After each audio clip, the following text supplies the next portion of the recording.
Good evening, my local drones. This is Bio Gundam, and I'm back again for another video.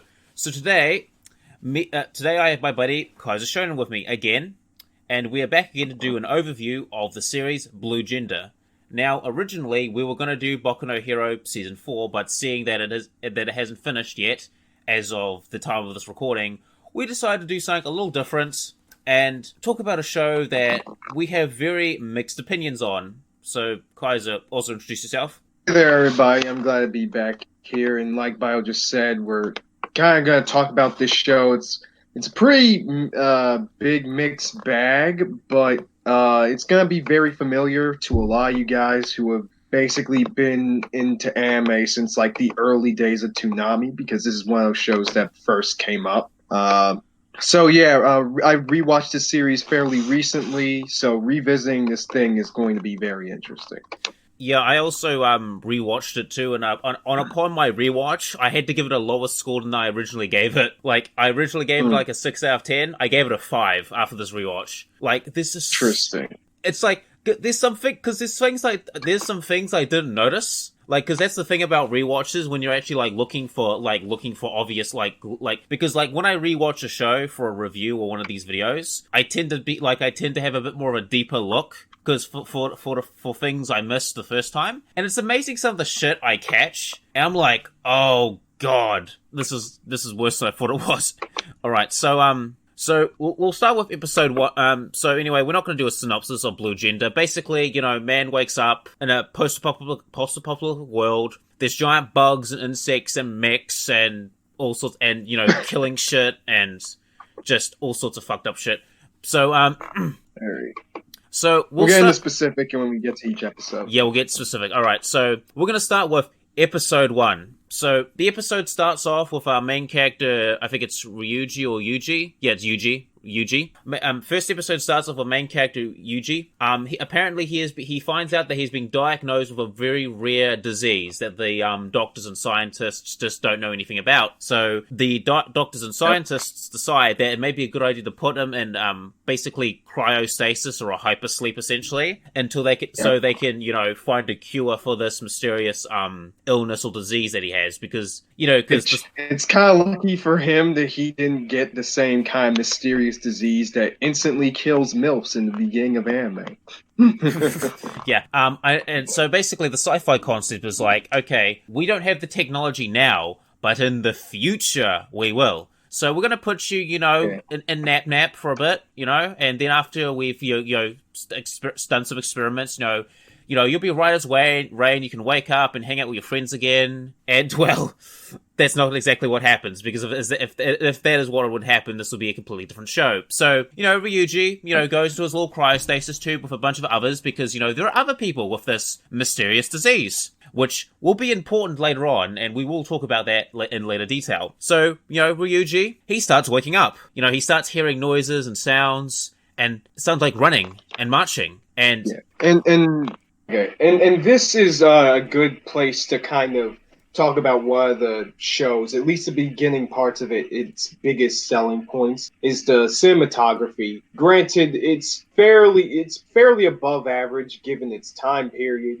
This is probably around the same point where like freaking Cowboy Bebop was made, but it's still very effective in giving the sense of sort of like, you see what's going on. It kind of reminds you of just terrifying claustrophobic shit like Dino Crisis and Resident Evil. It's really effective. Yeah, I would say that what I like about like the starting part, like the starting first half of this episode, is it hits the ground running. Like, it starts out calm and chill. He's going to nap, and then he fucking wakes up in the middle of a fucking war zone, and we should talk about else what happens. So as he's like waking up, he's freaking the fuck out. He's like, where the fuck am I? The people that are sort of wheeling him in this little coffin, or basically his like sleepy capsule. I'm just going to call it the capsule for now. Is it what would it be called? What's an accurate word to describe it? I'd say it's more like they describe them as capsules, so we might as well stick with that. Yeah, capsules. And like around that certain time, these soldier guys are carrying them away.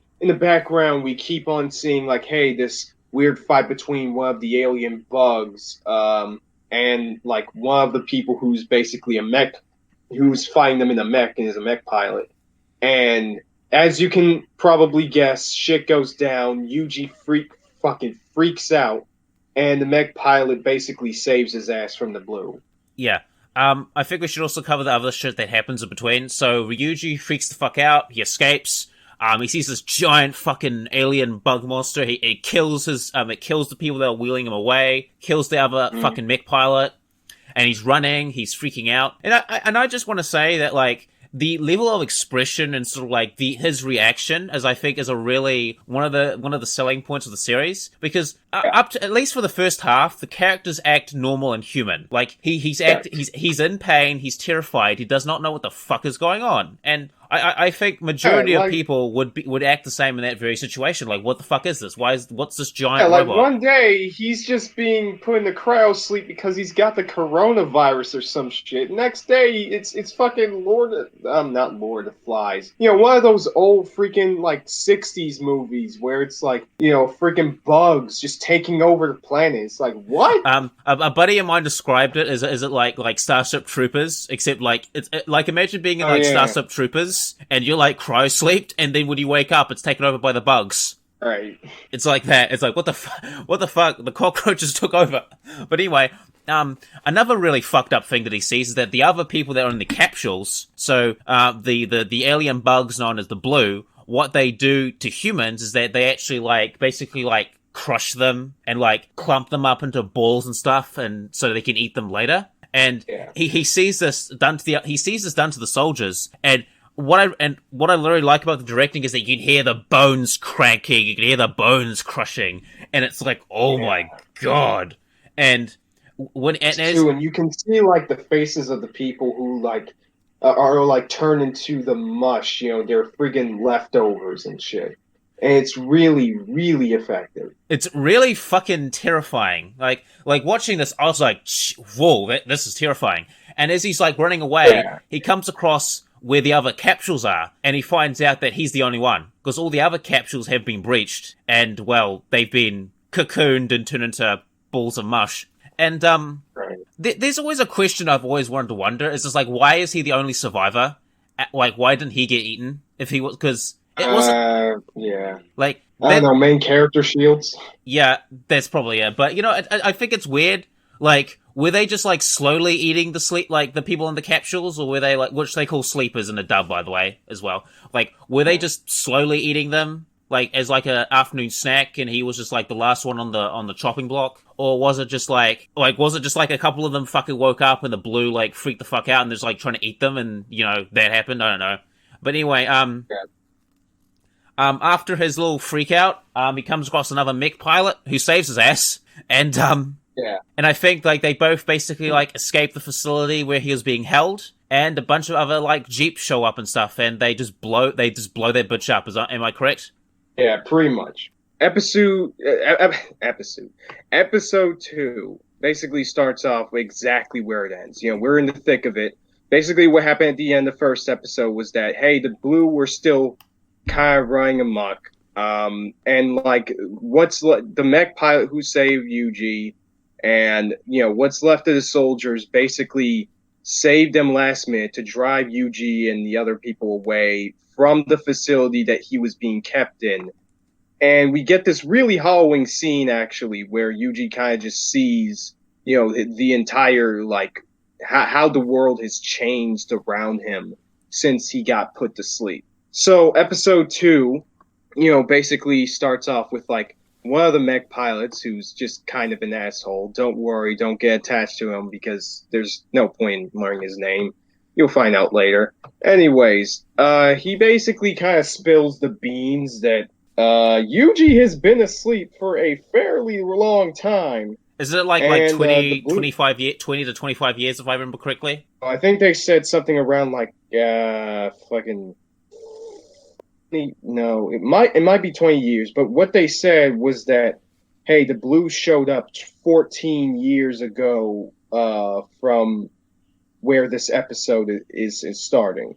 So there's that. But yeah, obviously, you know, Yuji in response to this just kind of wigs out. Marlene basically just nuts, being tough and no nonsense about this whole thing, says it's like, hey, we're not supposed to tell him yet. And the dude is all like, dude, he's going to want to know at some point, right? There's no point in hiding this shit from him. Yeah, and I think the guy, because I don't remember his name and it doesn't really fucking matter, but I would say that, like, the other soldiers' like reaction, like they're trying to be empathetic, like they're trying to calm him down, like Marlene's sort of like tough, no nonsense attitude is not really helping Ryuji at the moment. Like he's frightened, he's panicked, and these other soldiers just like, well, look at him, he's fucking shitting his fucking pants. Like let's just tell him straight up. It'll help relieve his stress. Like, and I mean, granted, it's not like she is completely ignorant about that issue either, because pretty much after that, and Yuji just demands much more explanation. Basically, Marlene takes it upon herself to give him the details. So basically, the rundown of the whole thing is that, okay, the Blue basically showed up 15 years ago. Like very soon after the people got cryo sleep. And humanity got so fucked that they basically built a space station. So all what's left of humanity have to live up there. And they basically call it Second Earth. The soldiers are basically, and like the society that they build up there has become militarized and have been building themselves up in order to have the fighting capability of beating the Blue. In fact, what she said is that they've only fairly recently, have made an organized effort in stopping them. So, as part of an operation, they've been ordered to basically help out and rescue, Yuji and the other people who were cryo-sleep. But pretty much every shit hit the fan almost immediately. And as we've seen, most of the people who were in cryosleep at that facility were pretty much dead. And they were lucky to get Yuji back. Yuji, of course, does not take that very well. You see a running trend here. And, he starts wigging out as anyone obviously would in this situation. And, Marlene, and he starts saying he's clearly frantic. He's out of his mind right now. And he says something along the lines of, do you guys really think that I would want to, wake up at a time like this, to just, show me all this crap that's happening? Because all my friends and family are basically gone. I don't even know if they're alive or not. And, just shit hit the fan. I don't know what's going on. And Marlene is all like, well, and I think it's very realistic. Like he's panicking. He's spouting bullshit that he doesn't really mean, but kind of means. It's that he's just like letting it out, and all the other soldiers are just some of the other soldiers just like saying to Marlene, just let him do it. Like he'll tire himself out. Like just let him have his moment, and then he'll go back to normal. Like, but then she says something. He said right when he says he's going to say something along the lines of "I'd rather die than live to see all this." She threw his own words back at him, and he kind of goes silent, and that's where that part of the scene ends. And then after that, we get a pretty interesting scene where the guy from earlier was inside of the caravan that they were in. Truck. He's definitely inside something. He's definitely inside something. But there's this operating chick, sending, I guess, Second Earth a message about their operations and the fact that they got Yuji, so that they're heading to a nearby airport to take him out of this place. And the guy just kind of, combs her hair, right? Because he's a gentleman. Gives her a nice massage. This is a family-friendly show, right? Gives her a nice little massage. She's been working hard. Yeah, probably most notably around the chest area, as shown quite neatly showed us. And we cut away from that. Yeah, when I saw that scene, I'm kind of like, obviously I was aroused, but I was just like, what's going on here? Something interesting. Yeah. Because So I like guess now this I'm not a military expert, but normally you wouldn't do that kind of stuff unless like you weren't exactly in the hot zone, because they kind of are in the hot zone. yeah, but this guy clearly does not give a, well, I would say he wouldn't give a fuck, but he's clearly giving something. So I don't know. This is the point is that this is a very this sets a pretty clear precedent to what's gonna happen later on in the show. It's gonna be basically after that scene, the Blue Star attacking, they fucked them up handily, and after that scene ends, then they go to the airport, and Yuji's just at a loss for words. And and then go ahead. Yeah. As they're getting to the airport, Ryuji sees other people in capsules that haven't been woken up, and he's so happy and excited because he's like, oh my god, I'm not fucking alone. Like, there's actually people that I can relate to and talk to who knew what life once was. And there's kind of like an recurring theme that you're going to be seeing with Yuji, at least for the first half of the show, is that he's trying to reclaim what he has lost, like the memories and nostalgia of like happier days. Which is completely fucking normal. Like, if I lived in this fucking hellhole, like, you'd be damn believe that I'd be looking upon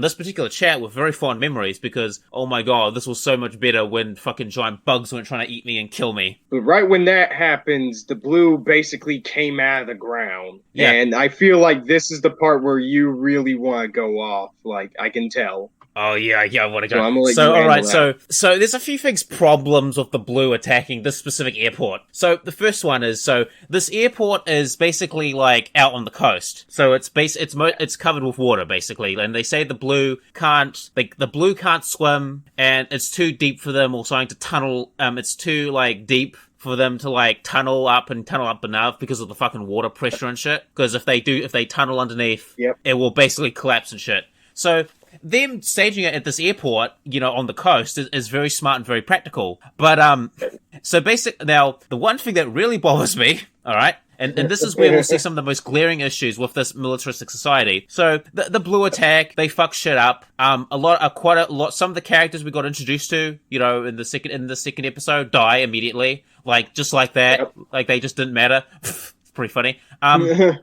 Marlene and the ones that survive, they managed to take an aircraft carrier with Ryuji, and they managed to fly away as the rest of everyone's basically just been because basically the rest of the base has just fucking been killed and shit. And as they're flying, Marlene just looks down on down the cockpit, and what she sees is, because the water is crystal clear, and what she sees is an underwater tunnel that leads from the mainland to the underground of the airport. What? How the fuck did they not notice that? And this is like a throwaway line in the episode, and she's like, "Oh, that's where they got through." And I'm like, wait, what? There was an underground, there was a fucking tunnel leading from the mainland to the fucking airport, and you didn't fucking spot that shit? What? Yeah, I guess that's one of the like weird issues with the show. It's just that, like, for the most part, the world building is relatively simple, but then they do just weird, wacko stuff like this just to move the plot along. This is probably the earliest instance of that sort of thing going down. Like, how the fuck do you miss that? I mean, I know. It's let me I'm not a military expert. All right, but listen. If I'm a military commander and stuff like that, and we're setting up, we're setting up a fortification in a location. Like we're setting up like this airport was basically like a staging base essentially. Like they're setting up shit. Yeah. Like, how the fuck did you miss that? Like, didn't you like scout? Did you guys like scout out the area or look for blueprints or?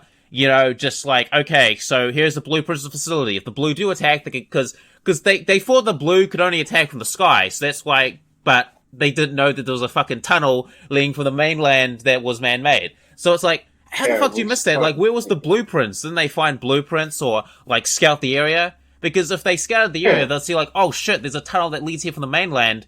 We should probably seal it off or detonate it so they can't get in. Like, you'd think they would have a much more better idea of the lay of the land than this.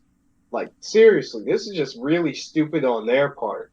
Now, if there was like I don't know, a swarm of flying blue that came in, and they weren't able to like handle it or something like that, or maybe that they created an alternate route that was not in the blueprints, in by some other means, then it would be absolutely fine. Hell, we could have had like the characters, may stay in the airport because of some problems for a couple episodes. And then, like, you see that fortification just rapidly get worse and worse. But they didn't do that because we need Yuji on the world now. Yeah, like, I feel they should have spent a few more episodes on this airport thing, because it's just like, what's the military fucking policy? Yeah, we're just gonna sit up in this random location, we're not gonna do any fucking scouting, or, we're just gonna assume that they can come up from the sky. I mean, I'm just like, yada, yada, yada, is gazette. And, like, the amount of lives that they could have saved by, like, literally scouting, finding that tunnel, and just blowing that the fuck up. Yeah, they could have just set it with explosives, like motion trackers, and have people, like, watching the tunnel, and the second the blue coming through the tunnel, they can just, like, blow that bitch up. It's self-evident how brain-dead this is. Episode 3. So episode 3, Yuji is still, obviously acting human, he's panicking. And another thing that Yuji feels is he feels useless. He feels that he can't help, and he's really just being a detriment and a burden, and he wants to learn how to fight, because I'm pretty sure as they're escaping, I think there's like a flying insect or bug that's chasing them, and, Yuji grabs one of the guns and tries to, like, shoot at it. It's like, and he manages to hit it. And, like, Marlene basically, like, reprimands him because he's, like, a civilian and they don't want him to be damaged and shit. But, Yuji, brings up the point of, like, hey, I don't want to feel fucking useless, and how am I supposed to, like, if you guys all die, like, how am I supposed to defend myself or get to the second Earth? Like, what, you expect me just to, like, run and hide? And I think this mindset that he's having is very understandable. Like, he's had, like, 2 episodes where he's had a bit where he's feeling useless and weak, and he's just like, no. Like, he's kind of getting himself out of that pit of despair. Like, he's like, no, I'm gonna fight. For past couple episodes, he's basically been a victim, and it's understandable that he just feels incredibly tired of it, especially after seeing the people in the capsule, like, just get killed in the last episode.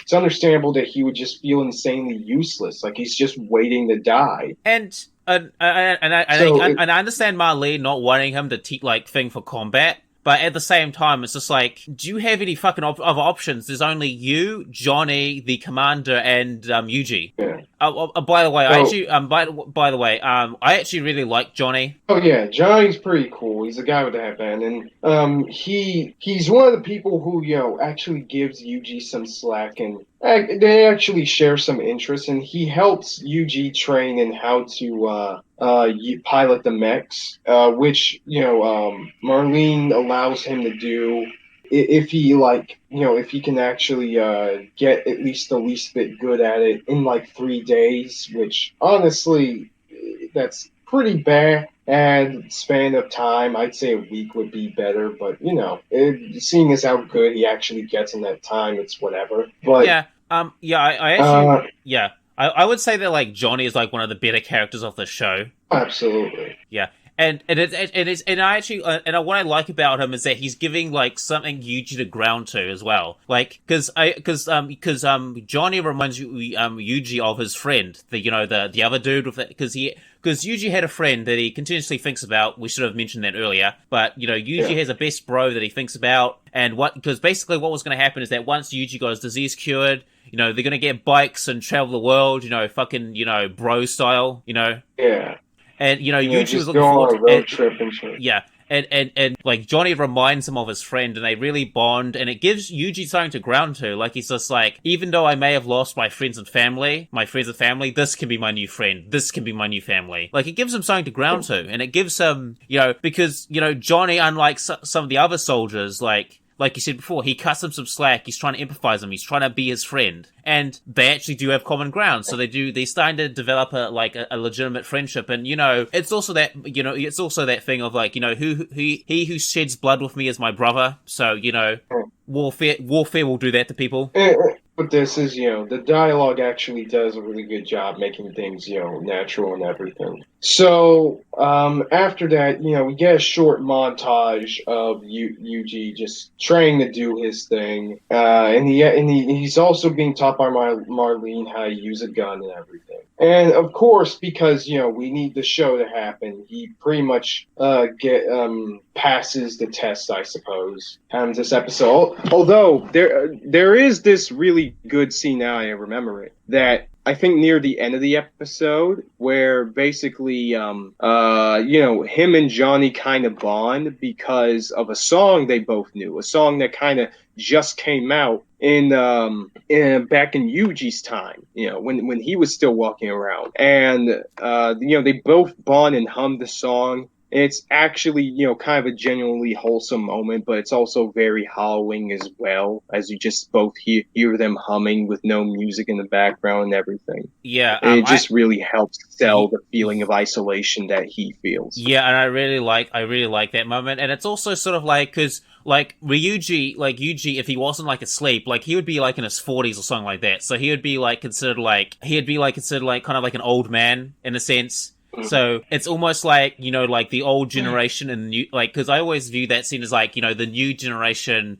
and the old generation as sort of like, finding some common ground. Because that's the thing about like the sleepers or the people in the capsules, like they have a completely different fucking mindset to the people on Second Earth. And you'll definitely see this in the second half, which we will go into more detail later. So, episode 4, Yuji, right. Yeah. So episode 4, Yuji and crew are traveling around the road. Yuji hears, like, screaming and a dog barking. Yuji looks down and he sees a little girl about to be attacked by the blue. Marlene says, like, no, don't do that, Baka. Yuji, goes down there. He shoots and kills the blue. Then, Marlene, like, reprimands him because it's like, you made noises, you made sounds, you could attract the blue. The little girl was a bit frightened at him at first because he's wearing the Second Earth uniform, by the way, which is going to be important, which is going to be an important plot point later on. By the way, we're going to squeeze, just before we continue, we are going to squeeze episodes 4 and 5 together because this is basically a two-part. Everything's pretty much happening next to each other. Marlene basically tells Yuji the lowdown that basically everyone on Second Earth, like if they find any survivors on Earth, they either consider them dead and not do anything to help them because apparently that's like a waste of resources or some shit. And while I agree in the short term, I think in the long term they're really like shooting themselves in the foot because like, there could be people or survivors that would have, like, because, okay, so they're fighting a war, correct? Like, yes. So let me explain my point. So, you can go after me when I finish explaining. So, on the short term, I understand the logic behind it. Like, we have to save who we can save, and we only have resources. We only have a limited amount of resources. But at the same time, you would think that, like, these people that have managed to survive all this time, you would think that you'd be wanting to sort of, like, empower them or, train them and stuff like that and have them fight the blue in, like, the sort of, like, guerrilla warfare style. Because, but it's like, and Yuji, Yuji, points, and Yuji points this out, like, you treat them like people. Like, why did you, like, abandon them? Like, and a part of me understands, like, okay, it's a pragmatic decision, but I think in the long term, they're shooting themselves in the foot. Because it's like, hey, these people have lived here for 20 years, they probably know the lay of the land, and hey, if you give them some food and some guns, they might be willing to fucking help you fight the blue. Like, and that's understandable, but I think this sort of divide,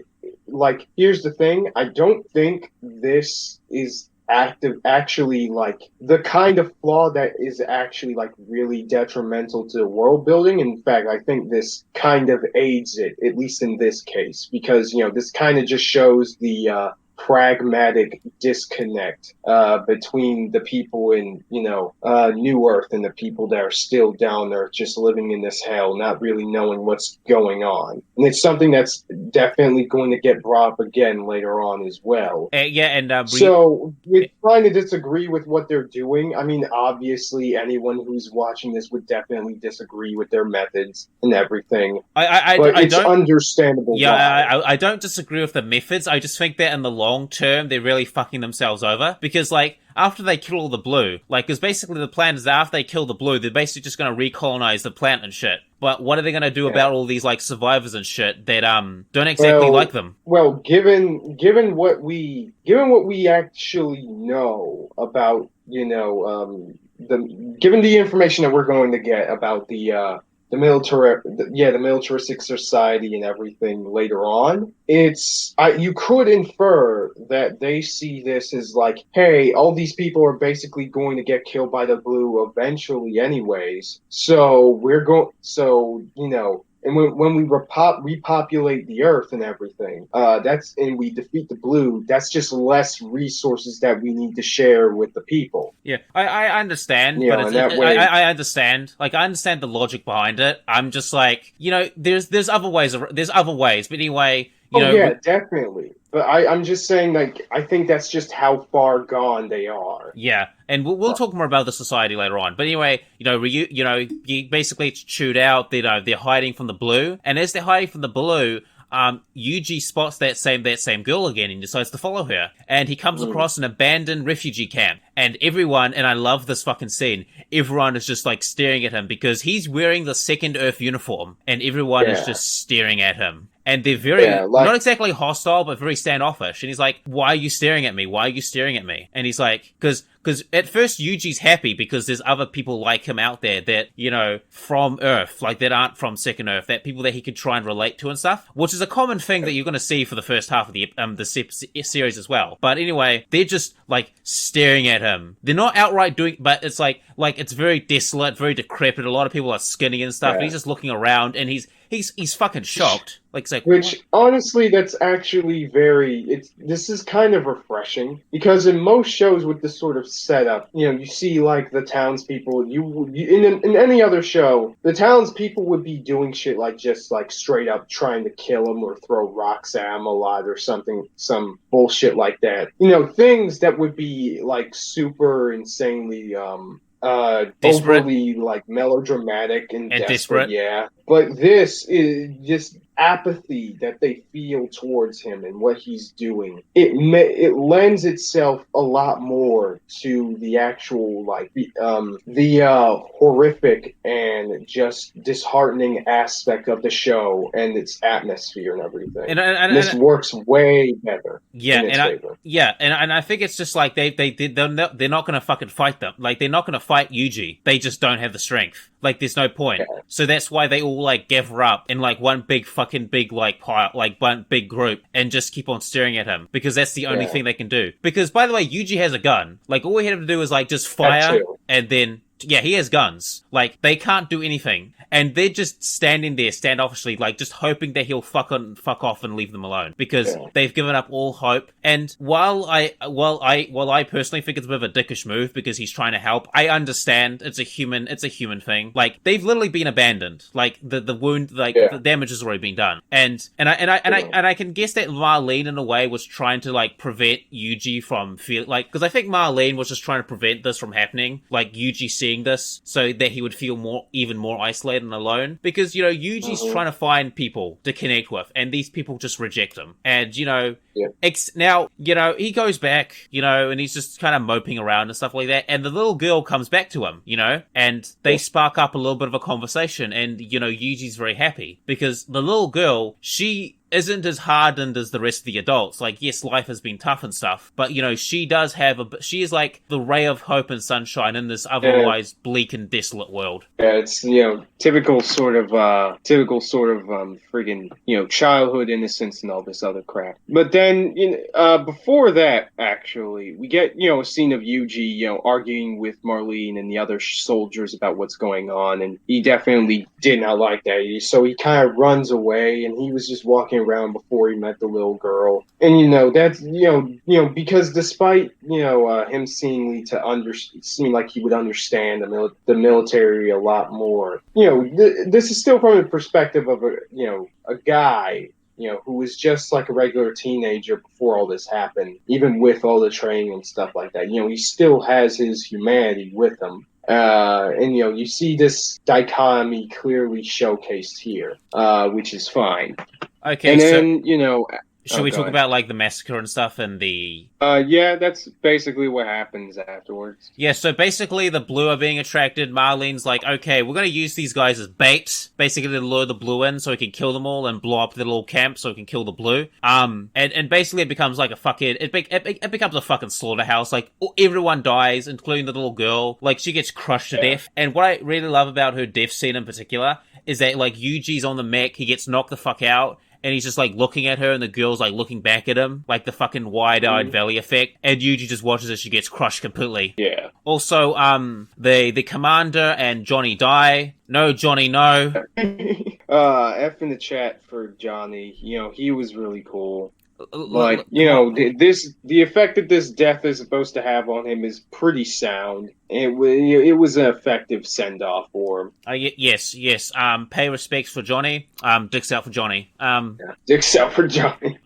You know, Marlene and Yuji, they escape after this fucking, like, just slaughter fest. And just, Yuji just doesn't give a fuck anymore. So episode 6, right. Episode 6, Yuji and, Marlene are traveling up through the mountains. They're hiking up through the mountains. They have not encountered any Blue yet, but, you know, it's cold. Atmospheric pressure is a bit fucking wonky. And, you know, Ryuji's just sort of like, you know, just looking around, you know, sort of taking shit in, you know, looking at nature, thinking about memories and stuff like that. I think he nearly faints at the beginning of exhaustion. He does. Yeah. And, you know, Marlene is kind of giving him shit for it, which is ironic because she makes a mistake in the second half of the episode because she nearly falls over and, you know, Yuji has to save her. So it's like, you know, so much for the perfect soldier. But, I would say this episode is sort of like their bonding moments. You know, Yuji and Marlene are getting to know each other. It's where they give each other a lot more, like, understanding and shit, because they're arguing.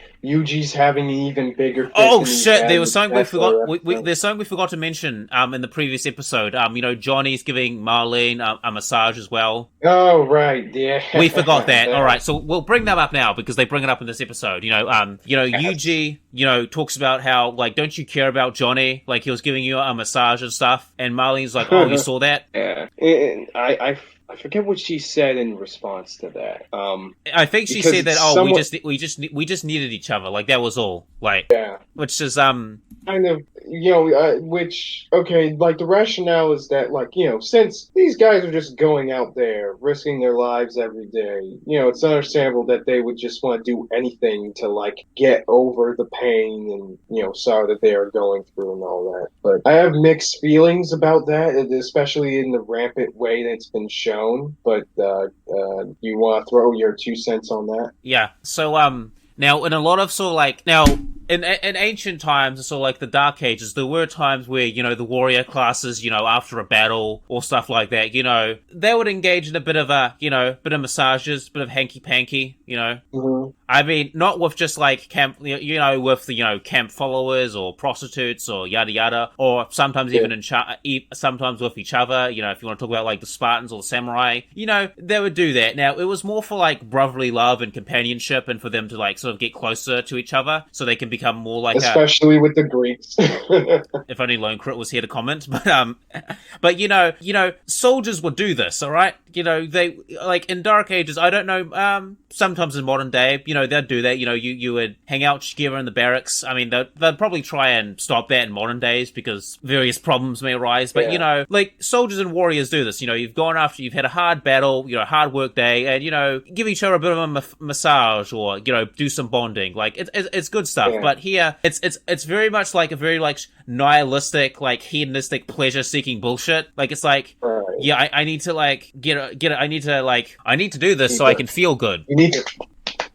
Yeah, it's like, because, you know, in the Dark Ages or stuff, when, like, the Greeks or samurai would do it, it wasn't just to feel good. It was sort of like a brotherly love or a connection. It's a coping mechanism more so. Like, you know, like, the fucking Spartans used to do that too. Like, after a battle, they used to give each other massages and stuff and walk around naked, you know, around temples with their buddies. Like, that's just what you did in Greece. Like, it was incredibly gay by today's standards, but it's sort of like, because the Greeks theorized that there's 4 types of love, and basically with the soldiers and warriors, you know, they're trying to build up like this very sort of like brotherly love in a sense, not familial love, but very much like brotherly love. So the soldiers would fight because it's because they would fight better as a unit together. Because if you give enough of a shit about the guy that's next to you, you're gonna fight harder, and that's why they did it. You know, build up that, you know, that family, that community, that familial love. I mean, they do that in modern day with squads and stuff. Obviously, I don't think the squads are going to be, like, fucking each other, but, you know, they try and build up teamwork and, you know, brotherly love and shit. Yeah. But here... Although, granted, yeah, in this case, it's way more nihilistic. It's just like, yeah, we you know, we gave each other massages, so whatever. Like, it just felt good. You know, it's very much like... It's very much like a caveman mentality, like grug depressed, grug fuck, grug feel better, then repeat process again and again. Oh man, that's the best. That's probably the best way anyone's put that. Yeah, it's basically what it was. And, you know, Yuji isn't really all that, you know, thinking kindly of it because, you know, not only because, you know, Johnny was his boy, right? You know, he was his man's and everything, but also, well, you know, with, you know, Marlene doesn't look all that bad. You know, she's easy on the eyes and everything. And he just has. I mean, I would, you know, I would smash Marlene. I'd give her like maybe a 6, 7 out of 10. Like she's not bad looking. Would smash. Hey, let's not beat around the bush, dude. Like, I'd give her a smash. So yeah, so as this sort of like, and, you know, sort of another, like, this is almost like a wall between, like, Yuji and, you know, Marlene. Like, she's very cold and very no-nonsense, and, you know, Yuji's just acting like, you know, the typical teenager. You know, he's got emotions and feelings, and he's not used to this fucking hardship, alright? Like... Basically, you know, around near the middle portion of the episode, you know, Yuji and Marlene are, like, at a cave or whatever, and, like... He kind of just freaks out and has a literal mental breakdown and has nightmares and shit about what's been happening so far. And, like, after that, you know, he kind of just starts to resolve himself to keep, you know, trying to survive, for at the very least for Johnny and, like, his friend in the past. And just because, you know, he does not want to die in this world. And... You know, it's kind of, and this part is kind of weird. Not the resolve thing. Like, that's fine. That's... You know, character development. It's good shit. But that's not my problem. The problem is what this weird thing that they did during this portion of the episode, and you briefly mentioned it before, Bio, where, like, okay, Yuji, you know, keeps on walking and keeping in pace with Marlene and everything, and then later, you know, Marlene kind of just almost passes out from, you know, getting tired and shit. And, I honestly, I don't really know how to feel about that moment because, like, I don't want to sound like PC or anything like that, but it feels I'm getting weird misogynistic vibes or whatever. I don't know. Honestly, I think we should. I feel a bit odd about the circumstances. I don't think she should be fainting at this moment. Like, if anything, she should be tired. Okay. Right. She should just be, like, kind of tired and everything. You know, anyone would be in that situation, but the way that they did here is just kind of weird. Yeah, that she is a trained soldier, and she should be feeling tired, not immediately fainting, okay? It should be Ryuji that's having trouble. It doesn't really make any sense. Like, I understand they're trying to show, you know, his growth as a person and everything, and that's totally fine, but there are much more believable ways of doing that other than just having it physically be like this, you know? Yeah. So that's just kind of weird. After that scene, Yuji and Marlene just have, like, basically, you know, a heart-to-heart with each other. And by the end of the episode, they learn to understand each other because Marlene, you know, she's basically been trained to become a soldier since she was fairly young, which is when, like, the Blue were attacking everything. And she basically got taken up to Second Earth afterwards. And by that point, you know, she's just been trained as a soldier. You know, she's been very disheartened by her actions and everything like that. And that's pretty much why she is the way she is. And by the end, they both understand where the other is coming from. And overall, the scene was pretty well done. Yeah, you know, not too schmaltzy or anything. Yeah, I really like it because it's not cheesy. Like it's just two human beings coming to an understanding with each other. Because they're almost like polar opposites in a sense, and it's almost like they're meeting in the middle. And Yuji's like, okay, I understand you. And Marlene's like, okay, I understand. You're gonna act a little bit more emotional than I would. That's fine, all right? And we're gonna work together to survive. And I really like it. It's really wholesome. And wasn't there like a flashback where she was getting like massaged by like her teacher or one of her fellow students as she's training? Oh yeah, that was. Wasn't she like fucking 13 or 14 when that happened? Like she was starting to develop some assets. I don't want to talk about that. I don't want to talk about it either. Like let's just say that the teacher wanted to give her some extra credit. Yeah, listen. She got a D on the test, so. Oh my god.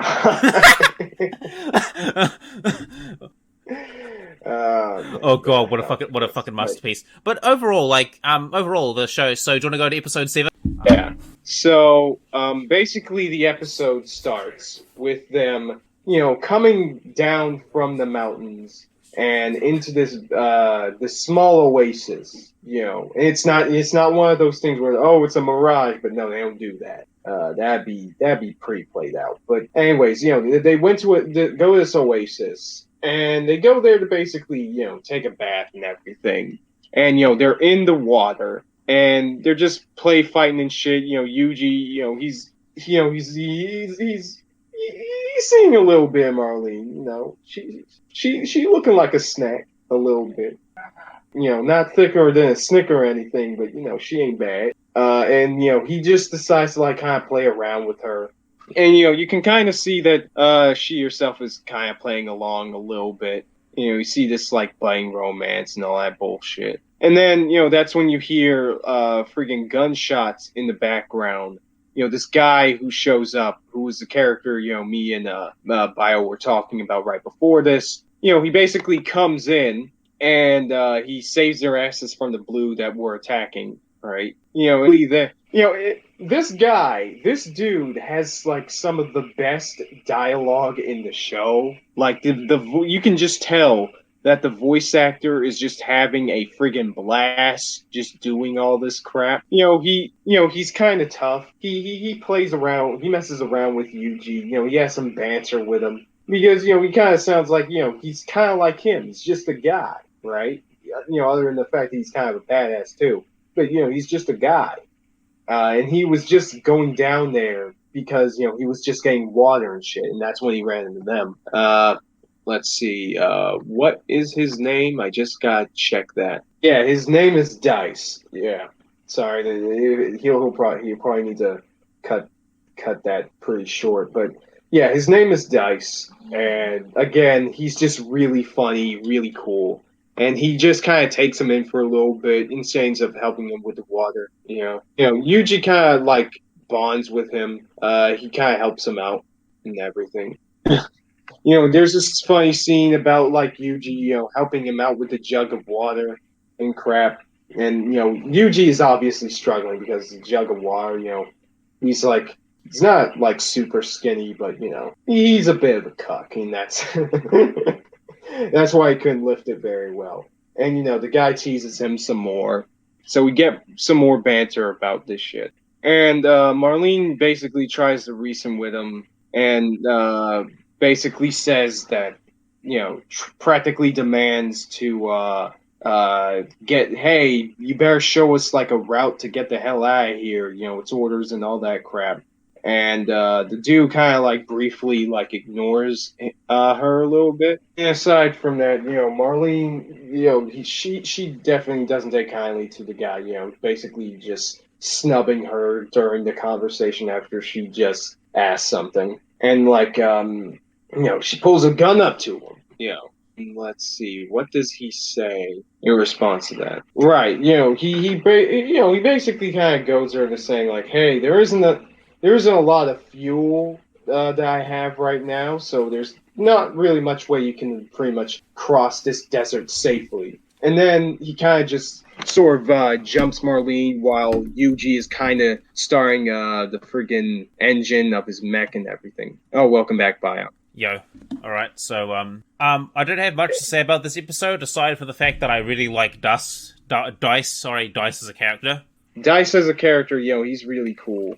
He's on the edge of being pretty freaking scummy, but also kind of cool and a badass. And like, you know, he's just a lot more human. Like you can tell he's kind of a soldier, kind of like the Marlene, but he's just at that point where he just does not give a shit other than surviving.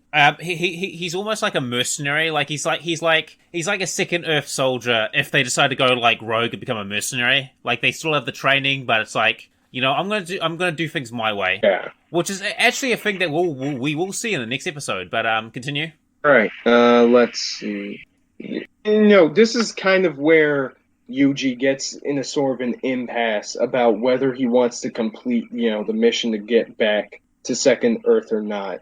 You know, because, you know, this guy is kind of living pretty, you know, sitting pretty here. And, he Yuji isn't as much of a, you know, tight ass as Marlene is. And like, you know, he's just a guy who wants to survive and everything. And Dice kind of likes him. So he's all like, hey, dude, you know, you don't have to really do this crap anymore. You know, you could just stay here. But, like, Yuji obviously feels conflicted about it. But overall, I think, you know, he just wants to stay because him and Marlene have already been through so much. There's already been so much sacrifice for them to get here anyway. So quitting would just not really mean anything. I mean, it would be spitting in the face of Johnny, like, because Johnny would want to see the mission completed and Yuji to be up in Second Earth. Yeah, I actually wonder how the story would have changed if Johnny was still alive. Yeah.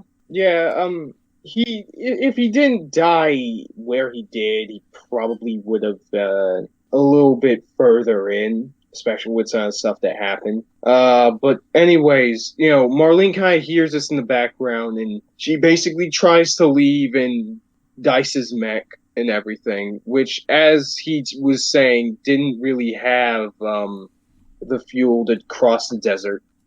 Yeah, so much for the pragmatic soldier. Yeah. Oh, and one more thing I forgot to mention. So, like, Dice has been hunting down a specific blue that basically killed his buddies, right? And, you know, he's pretty much out for revenge, and it usually hangs out around a certain, what was it? This facility and everything. This warehouse. And, that's pretty much where Marlene ends up, and, you know, they're going to go after her and try to rescue her and shit. So you want to take the rest? Yeah, so they find Marlene, they kill the creature, and Dice has avenged his comrades. Dice then agrees to travel with them to get them to where they need to be. But afterwards, they're going their separate ways. Like, he's like, you know, I'm not going back to Second Earth, fuck that joint. And considering what we know about Second Earth in the future, I think that's probably the most, like, sensible decision. I think that's probably, like, in the long term, probably the most smartest decision that anyone's made in this show. Yeah, he's probably, like, alive by the end of the series too. You know, we don't know. Well, I'm probably gonna say that's pretty highly likely. I mean, he survived this long. I mean, yeah. I mean, if we go like just like, he's clearly skilled and good at what he's good. So if we go by like average statistics, like he's a fairly competent warrior. He knows what he's doing. I would say that the chances of him of surviving is pretty high because he's lived this long. And now, obviously, like, you know, that could change at the drop of a hat. But, you know, like, if we're just going by, like, his track record, like, yeah, he should be fine. Yeah, I'd like to believe that he would still be alive. But, you know, wishful thinking and all that. Yeah. So, you know, on to the next episode. Yeah, so I'm going to lump episodes 8 and 9 together because they're pretty much the same, like, events. But, you know, just further. So as Yuji, Marlene, and Dice are traveling through the desert, they come across a fucking sandstorm, and I think a couple of blue. During the attack, Yuji gets separated from Dice and Marlene, and where he is rescued by a bunch of desert nomads. Yeah.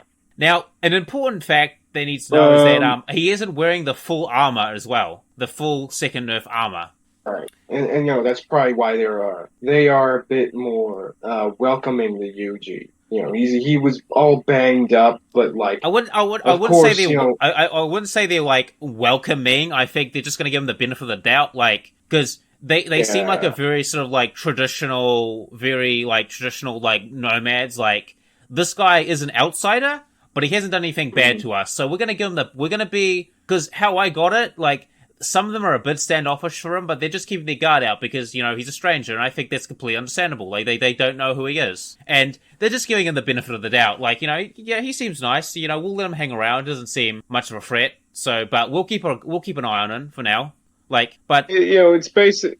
They're basically, in this very peaceful place while, Marlene and Dice are just banging over backwards trying to find out where he is. And, Yuji, is starting to make friends with, I think it's the village chief's daughter, or yes, the nomad's leader. Like, she's a bit sweet on old Yuji. And, because of course she is. Yeah, of course she is. Yeah, actually, if you took away the bug and war aspects, this would be a pretty entertaining harem. But anyway, you wouldn't really call like 2 chicks a harem, though. No, like at the second half, there's like a third chick. I mean, you could. I mean, I think.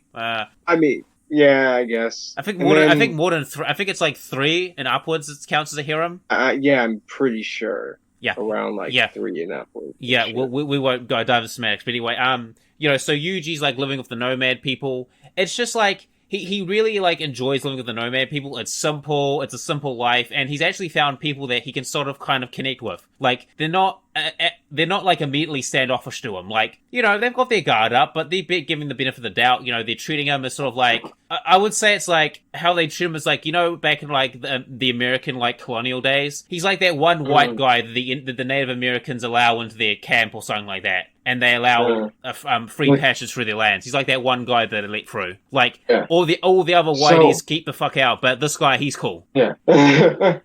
But anyways, white man. Well, anyway, while Yuji's just kind of sitting pretty and everything, these mercenaries, these mercenaries, these runaway soldiers, with guns and shit, start kind of raiding the village and just stealing shit from them. He's bullying the nomad chief and everything. And of course, Yuji has to try and save them. Mostly by fooling one of the guys in the gang out of his mech and basically just wrecking shop for them. That's where the nomads are taking even more liking to him because he has the capabilities of a soldier. He's actually helping out. No, I think some of them are a bit standoffish because like a couple of them. Some of them are still standoffish. I was about to say, they're still standoffish about him. Because after Yuji got done helping them out, he was trying to help them out with like rebuilding the village, but they didn't allow him to. Like I said, he's that one white guy that the Native Americans let into their village. Like, you're not one of us, but we're not going to kill you outright. Like, we're friendly to you. Like, that's literally the situation at the moment. Yeah. It's like all you people from Second Earth, you suck, but Yuji, he's cool, so he gets to hang with us. But I understand, like, he isn't like I get it. Like, I understand. Like, at least they're not being like assholes to him. Like, they're just a bit standoffish because they don't fully trust him, which is understandable and relatable. The nomad chief tries to tell his daughter, don't get too attached because there may be a time where he must leave us and he must go his own way and we must go our way. And well, some people may find some people may say that the village chief is being a bit of an asshole a bit. I think he's being very wise. Like, he's basically just telling he's telling his daughter that, don't get attached because this young man has a different destiny than you. We go one way and he has to go another, and there's something wrong with that. So don't get too attached. Yeah, but of course, that kind of changes, and like at the end of this episode, they're giving each other massages. So yep, and we go to the next part where Marlene and Dice like find him, but Yuji's like, oh come on, I found a place to belong and I got a massage, and Marlene's like, what the fuck is wrong with you? We need to do this thing. And Marlene's like, oh well fuck you then, I'm gonna go by myself then. Screw Johnny and all the people that died for us. Some people, that's a bit of a weird part of the whole conflict, because on one end, it kind of seems like they're just kind of throwing this in the face of the development that they were giving Yuji, like at the last episode, where he doesn't want to leave the whole thing, and he wants to finish things because that's how they started, that's how they need to end it. But on the other hand, here at the very least, at least to me, it seems a bit more understandable, seeing as how basically the nomads, they need him around to defend them from other attackers and shit. Yeah, that's the thing. Yeah, this is the thing where I said that the Second Earth people should be teaching any survivors they see how to fight and defend themselves, so it's like less work for them. But we've already harped on that point enough. But I think would have been better if before they have the massage, like Yuji not rejects her, but says I can't, we can't do this. Like I have to go. All right. Like my path and destiny takes me elsewhere, and you should go back to your village. You'll be safe and happy there. And one day I'll come and find you, and we'll go see the ocean together. Because that was the thing that he was telling this girl about the ocean and stuff, and she really wanted to see it. I mean, I think that would have been a more natural way to end up his to make it feel more natural for his character development. Like, he's not outright rejecting her. He just says to her, like, hey, after this shit is done, I'll come find you, alright? I'll come back here and I'll look for you, and we can go see the ocean again. Like, he should have done that. And I know some people will be like, oh, but, he was about to get a massage, but, you can say no, alright? You do have the ability to say no.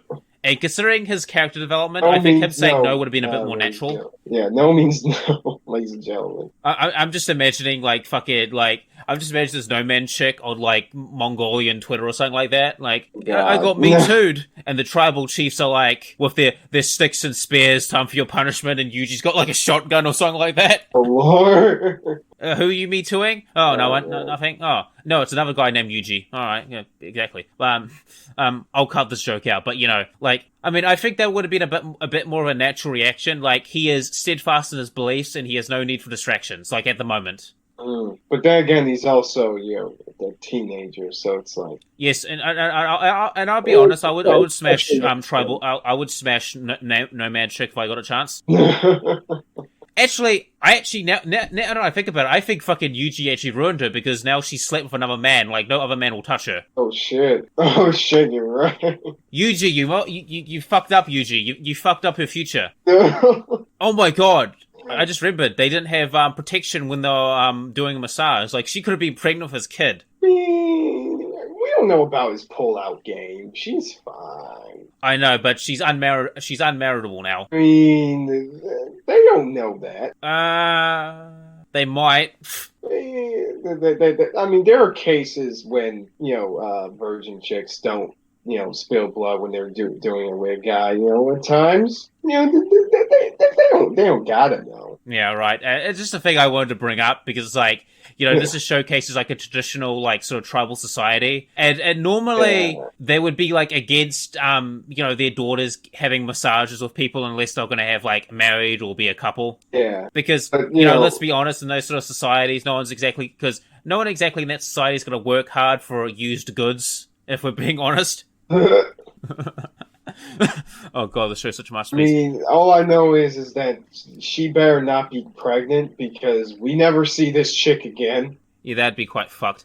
So anyway, Yuji's kind of conflicted a bit at the sort of in the second half of this episode. He's like, should I stay with Nomad Girl or should I go for my friends? And he makes the right choice of going with his friends. And I think the tribal chief understands this. He just says to his daughter, don't take it personally. It's like what I said before, alright? Don't take it personally. He just had to do this. You should, And I wish that we'd actually see her again. Him coming back and saying to her, I'm sorry I couldn't keep up. I'm sorry, but I want to try and keep our promise. I wish we would have seen her again, but we didn't, which sucks. But, I think this was a very good episode. And sort of showcasing that, the survivors on Earth, it isn't, entirely fucked. There is, beacons of hope out there. So, there is, in the cloudy day, there is a silver lining. So, do you want to go to episode 10? Well, we still need to talk about episode 9. We briefly said, hey, ultimately he makes the choice to go with his friends and everything. And that's fine, but we also need to point out that, there was a brief moment where, Yuji was actually going to go with the freaking go with the freaking nomads and everything. Yep. But the blue attack and ultimately wants to help them out, so they go do their thing. Yeah, now we go to episode 10. Yeah. So do you want to? All right. So episode 10, they find that the rendezvous point that they're supposed to go to is in fucking complete chaos because the automatic defense sentries and shit have gone crazy and they're attacking humans and shit like that. And they need this. They need to take this facility because it has basically like a fucking space catapult thing that allow them to get up into orbit. Right. Which, honestly, it doesn't really make any sense if they were the ones who built the facility. Because why the hell would they want to keep, like, people out? Like, I understand wanting to keep out, like, freaking, marauders, like, in the last couple episodes, to keep them from fucking shit up. Like, that's totally reasonable. They could have had to where, like, hey, they could just, like, scan for, like, military ID or whatever. And if they are, with them, then, like, they let them go and they let them inside. Yeah. But, it doesn't really make any sense why they're waiting out. So basically they need to take the facility, they need to, like, disable the drones or, like, basically fix the drones so they can fight the blue because the blue are around, but the blue are being held back by these mechanized droids.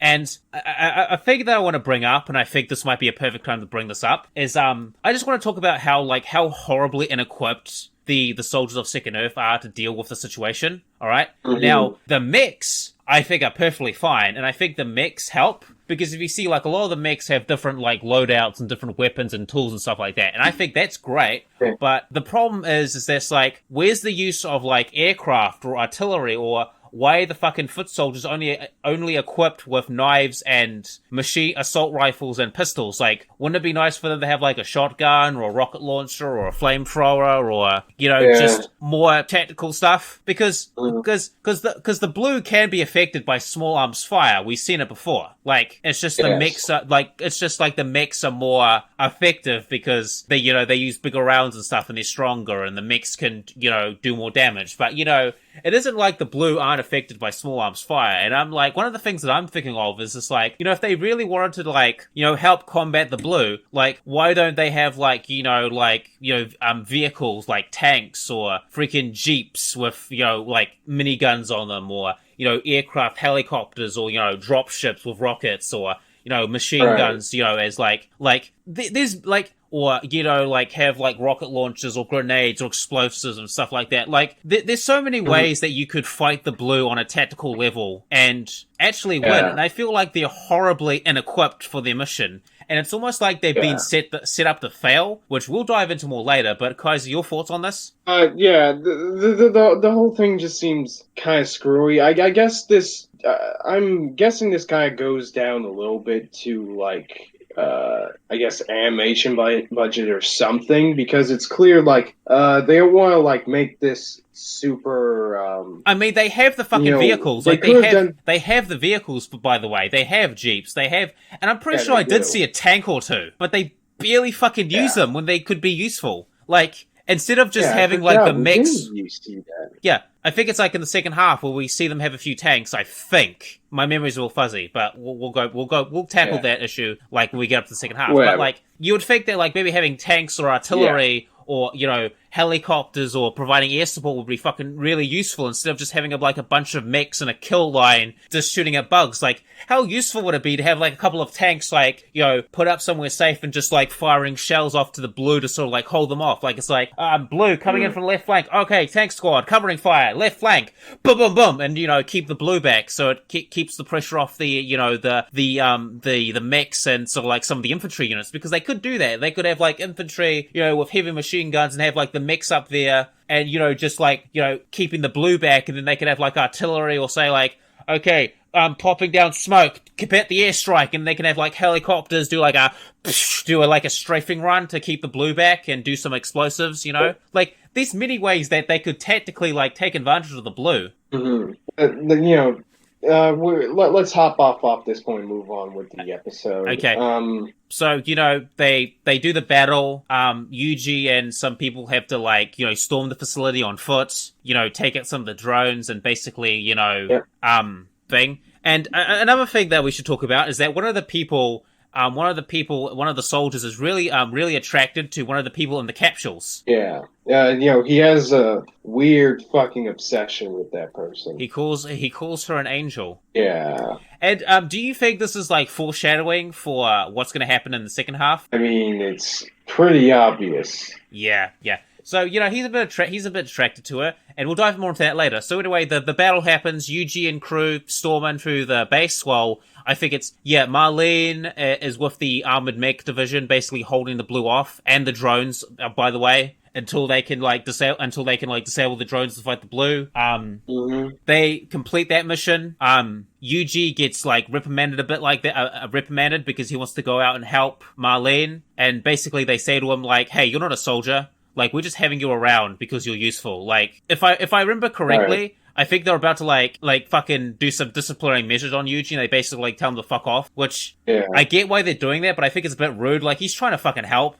Just don't tell him he's fucking useless. Yeah, you're just kind of asking to screw yourselves over with that. It's they successfully, disable the drones and stuff.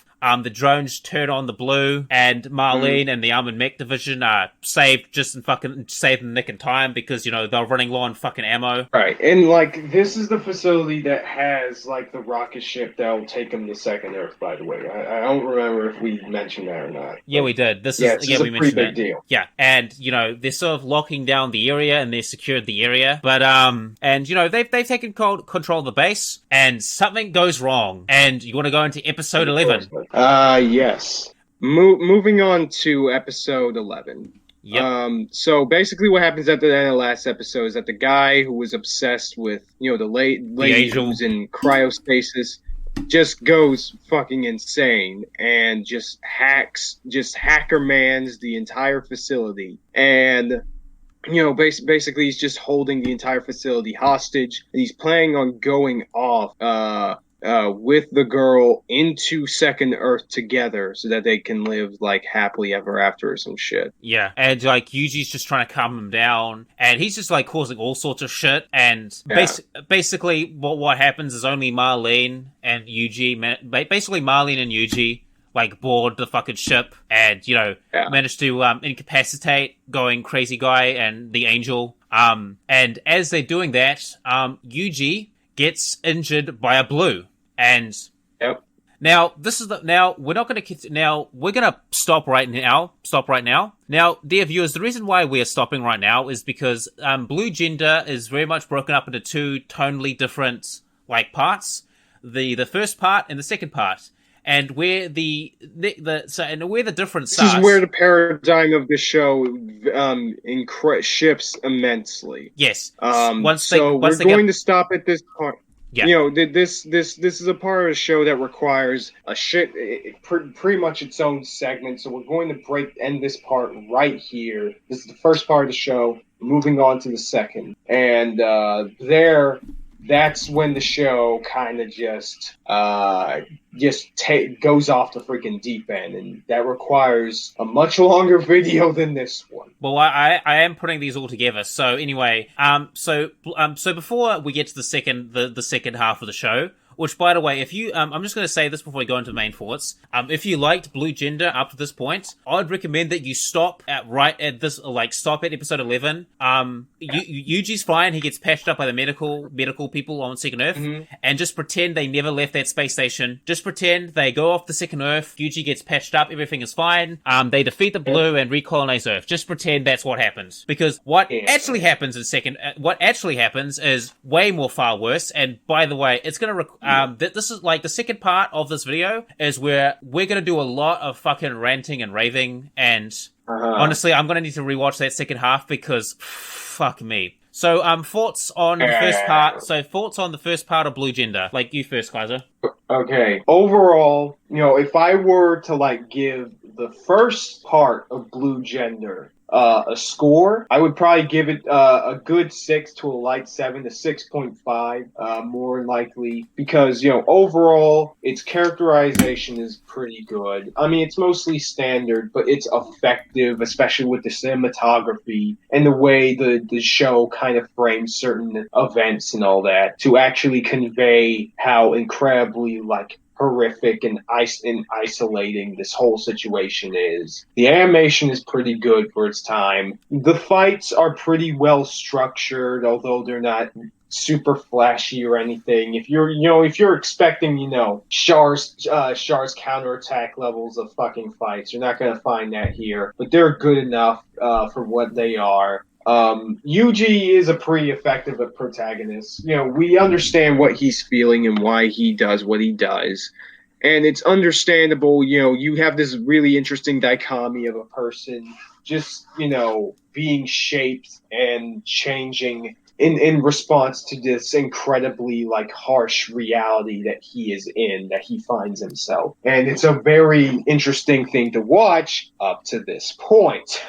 Yeah, I would very much agree. I would give it maybe a 6.7, maybe a 6.6. There's a few flaws and it's not as good as it could have been, but so far from what the show has displayed, it's displayed a very competent script, very good characterization, very human reactions, and I think that's one of the takeaways of Blue Gender is that a lot of the characters are very human how they're acting. You may disagree with the logic or some of the actions they do, but it's very understandable why they would do such things. Yeah, it's a pretty competent portion of the show, and it's very down to earth, very down to earth.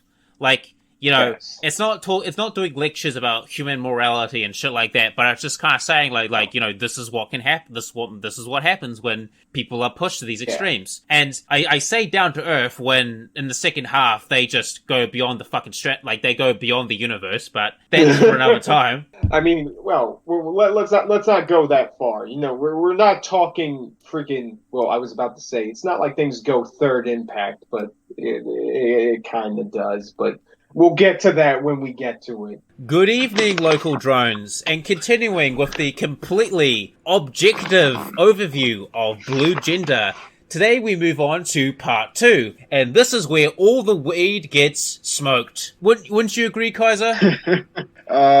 Dude, I honestly, I don't think that they were smoking weed when they were making this second half of the series. I think they were on fucking meth. They were just on that good shit, dude. That's pseudo intellectual good shit. Yeah, meth, the drug of intellectuals. You heard it here, right? Here, folks. So now, okay. So fanfare aside, let's move on to the main meat of this topic, where we indulge in the intellectual masturbation that is Blue Gender. The second part, dum. And we start with episode 12. Kaiser, would you like to start us off? Sure, absolutely. So, we pretty much get almost right after where the episode 11 left off, where it's like, hey, freaking, Yuji is having kind of a pancreas attack because, he's just fallen under the weight of his own huge, humongous cock, because this is where, the freaking, the show just starts basically jerking it off to no end. But all jokes aside, he's sick and everything. And I think he was harmed the last episode as well. Yeah, he had a bullet injury and shit. And, that's generally not good. So Marlene was worried about Yuji, but, he's being sent back into the infirmary, so he'll be okay. So she's basically at the part where she's just reporting to her superiors, who are basically the High Council of Second Earth, right? Yep. And it was kind of a mix of sending her praises for completing the mission for the most part, but then it's kind of also backhanded because most of the other test subjects died, and so did the rest of her fucking team. And they only brought back one dude. But that's not necessarily her fault. Absolutely. But, I guess this is a way of immediately characterizing, the high commission of the second Earth. We know they're all very utilitarian. Yeah. We know all, we know all and see all. And what is your thoughts on the council so far introduced in this episode? Do you think that their arguments have any weight, or is there like I understand that the military operates sort of like in different apparatuses when it comes to like judicial law to a certain extent, but you can't exactly blame like. Is there a sound reasoning behind their accusations? To a certain level, yes. And when it comes to these things, it's a bit less about the logic itself being sound, but more so in the fact that it's understandable that these were the type of people who would believe these things, because, this is basically humanity after just getting their asses fucked by a bunch of freaking, fucking insectoids that are just raping the shit out of them, and so it's understandable so why in order to survive, they have to be this utilitarian and shit, even if it's unfair. And to a certain extent, they're right. Marlene was just put in a very shitty situation. She couldn't do anything about it. Yeah, I can get why they're praising her for coming back home, but also at the same time, they're like, why didn't you do better? Because there is situations in the show where people could have been saved. And because, I mean, like we talked about in the first part of this spot recording, there were times where people could have been saved. So, but it's not her fault. Yeah. Also, they also bring into question the way that she is acted around Yuji and everything. And, this is a good showcase of how far she has come so far in the story, instead of seeing... It shows that she has development, like, she has developed as a human being. She's no longer this cold, calculating, like, emotionless soldier. Like, she has more of a heart behind it now. And, she legitimately is concerned about, his well-being and everything. And not to mention that, it's as soon as, in a way, she's, technically speaking right, because as soon as they, she actually, listened to what he was trying to say and actually, was more open about his feelings and wanted to work through them with them, things actually went pretty well. Yeah, because if you notice, the other second Earthers, in the previous episode, they disregard him completely. You're a civilian, fuck off, what do you know that we don't? And they disregard his advice or his input, and they just say, hey, listen, you're just here, we allow you because you're important to the mission. If you weren't, we would have killed you already. They completely disregard Yuji's existence as nothing but with, he's almost like an add-on. But Marlene, on the other hand, she takes Yuji's advice and listens to some of the things he has to say because, even though he is not a soldier, he could have advice or come up with things that could be practical and be like, oh, that's a really good idea, Yuji. Yes. Yeah. Point is, there's just a bit going on here, and this is a good moment for Marlene's development for the most part, brings things into question. And what also characterizes the council is that for the most part, they were just talking around her, and instead of directly at her to a certain extent. You notice that? Yeah, right? Yeah. I actually noticed how they're framed, the council is framed, they're very sort of intimidating to a certain extent. If you ever seen, you're probably not up to the scene, but if you ever see the scene in Legend of the Galactic Heroes where Yang Li is talking to all the Alliance leaders and shit, I have not had a chance to see a single episode of that. It's fine, Kaiser. Since there's Corona out, we'll have a chance to watch it all together. You'll be sucking Yang Li's dick in no time, I can guarantee it. Or Reinhardt's. Anyway, I'll be beating his fucking space opera schmeat. Yeah, anyway, enough against Legends of the Galactic Heroes. We may cover that in a future podcast. Find out more for TBA. Yeah. But anyway. Yeah. But anyway, in that scene, they're all surrounding him, and they're all up, basically their desks are higher than his. So basically, Yang Li's on ground level, and they're all up above these heightened desks. And it's framed and directed in a very similar way. Of course, it's less intimidating for Yang Li because Yang Li's just fucking with these people. But for Marlene, if you notice, all the councils, they've got very shadowy. It's very shadowy. It's very in the darkness. It paints a picture of that they are mighty, and there's nothing that she can do to touch them. Yes. Yeah, so that was, I think that was very good directing, because despite how much we're going to complain about the show, in the future episodes, this show has very good directing as far as like scene composition is concerned. Yes. And speaking of directing, I think the next part is a very good example of this. So after the whole council meeting and shit, they basically told Marlene that, hey, Yuji isn't really much of your concern anymore. And she tries to go to basically the medical bay where Yuji is supposed to be in order to find him and see if he's okay, but she couldn't find him. And after that, she had to, go through, I guess, a regular, training program and shit. And where he's usually, I guess, the soldier, one of the soldiers in this exercise got themselves hurt in the simulation, and Marlene basically went back to help them. Yes. And basically because of that, she basically just got shit from this, this Sir Integra bitch. Yeah, do you know the really fucked up thing about that scene is that she was actually, because basically she was trying to prove them wrong, and basically as it looked like she was about to win, Integra bitch, she just cranked up the difficulty settings.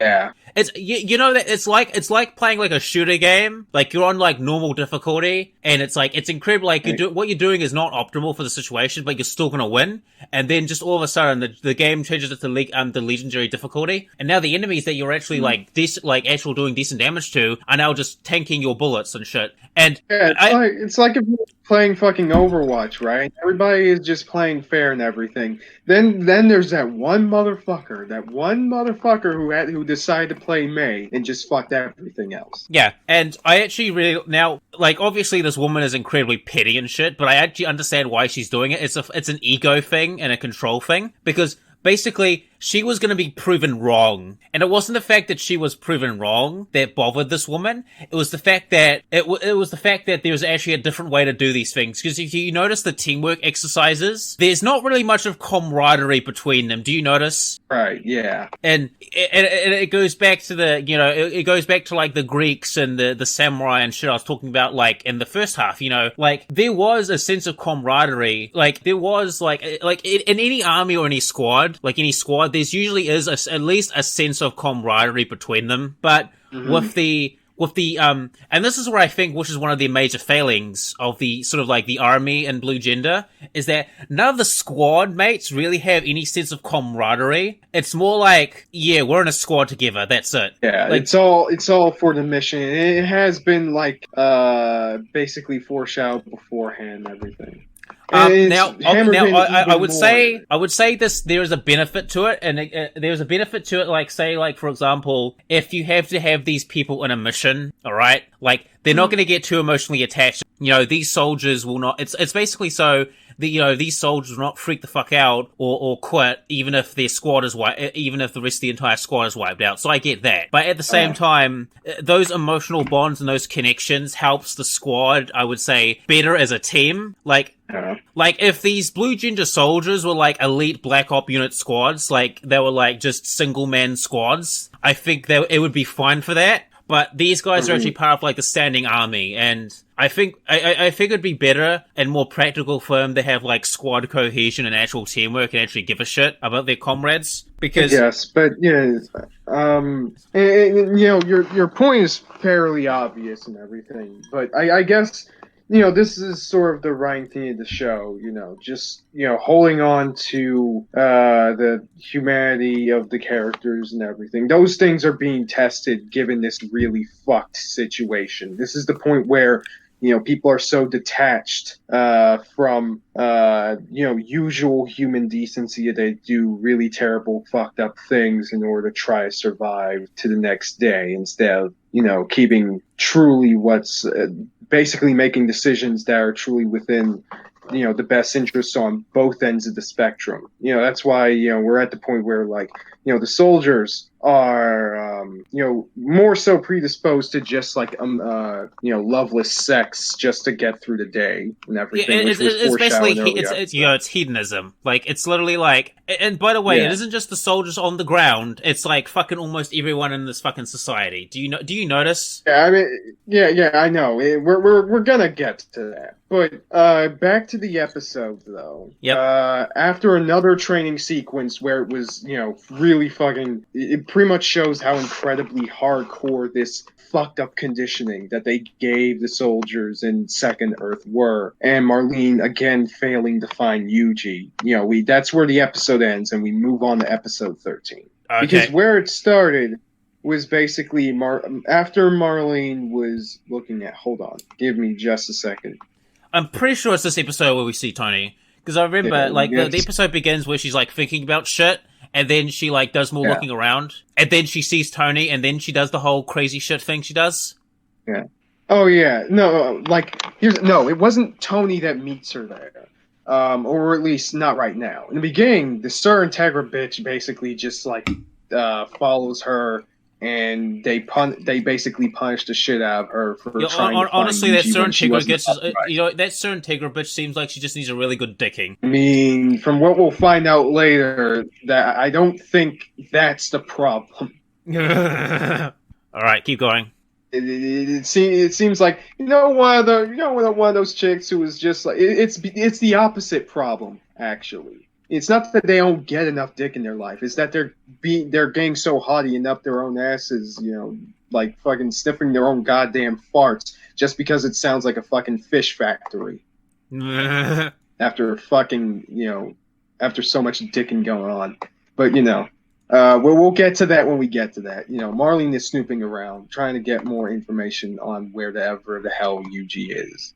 Yep. And she's basically just going on full, almost full like Assassin's Creed up in there, and trying to find them. And and this is a really pretty cool segment of the show right here. Marlene being smart and using various tactics to circle around her pursuers and the Sir Integra bitch. And through this we also see how somewhat uncooperative the non-soldier, basically the admins and mods and shit within the space stations and shit are towards each other. They clearly do, uphold status more than anything else, and they are up to their own fucking agendas. Yeah, it's like despite being despite the military being super utilitarian, you'd think they would throw away things like status and shit like that. But there's a book there's actually quite a few books that talks about this. That's basically called like natural hierarchies, where you'll have like these hierarchies and status like happen, even though it's not on paper. And you actually see this in like Discord. So you actually see this in Discord servers as well, actually. Yeah, for the most part. But that's kind of how those things end up being, though. But that's going off a bit. I know, but there is going to be a natural social pecking order, but. I do find it very weird how these people are clinging the status so much, like they're huffing their own farts or some shit. Like, look at me, I've got status. Yeah, but anyways, aside from that, while Marlene is snooping around everything, he runs into she. Particular. I mean, she. Oh, did I say he? Yeah, you said he. Spoilers. Marlene's a tray. Spoiler alert. Anyways. Marlene finds this dude who looks straight up like freaking Gendo Akari, Yeah, a totally trustworthy individual. A totally trustworthy individual who we will be expanding upon very, very much later on. Yeah, and after I expand upon these 2 bottles of vodka in the fridge as well. I'm going to need them because I need to expand my mind to comprehend his big galaxy-sized brain. Yeah. So, if I'm remembering correctly, Marlene basically either jacks a ship or at least finds her way into the actual facility where they're keeping Yuji. And they got him holed up in this room where they're basically examining him and testing him and shit like that. And that's where we see your boy Tony. At that point, that's where the episode ends. And so we move on to episode 14. And it's kicking up right where it left off. Marlene is being she's put up in a hold while she's looking at Yuji, telling him to wake the fuck up, stop having PTSD, flashbacks and shit. And we hear freaking alarms just blaring off the ass and everything. And they're trying to find, and the guards outside, including the bitch, trying to figure out get to her. And we see the doctor guy also trying to find ways to break her out, basically pointing out that, like, yeah, he's got his own agendas going on. You know, yeah, and it also he clearly doesn't.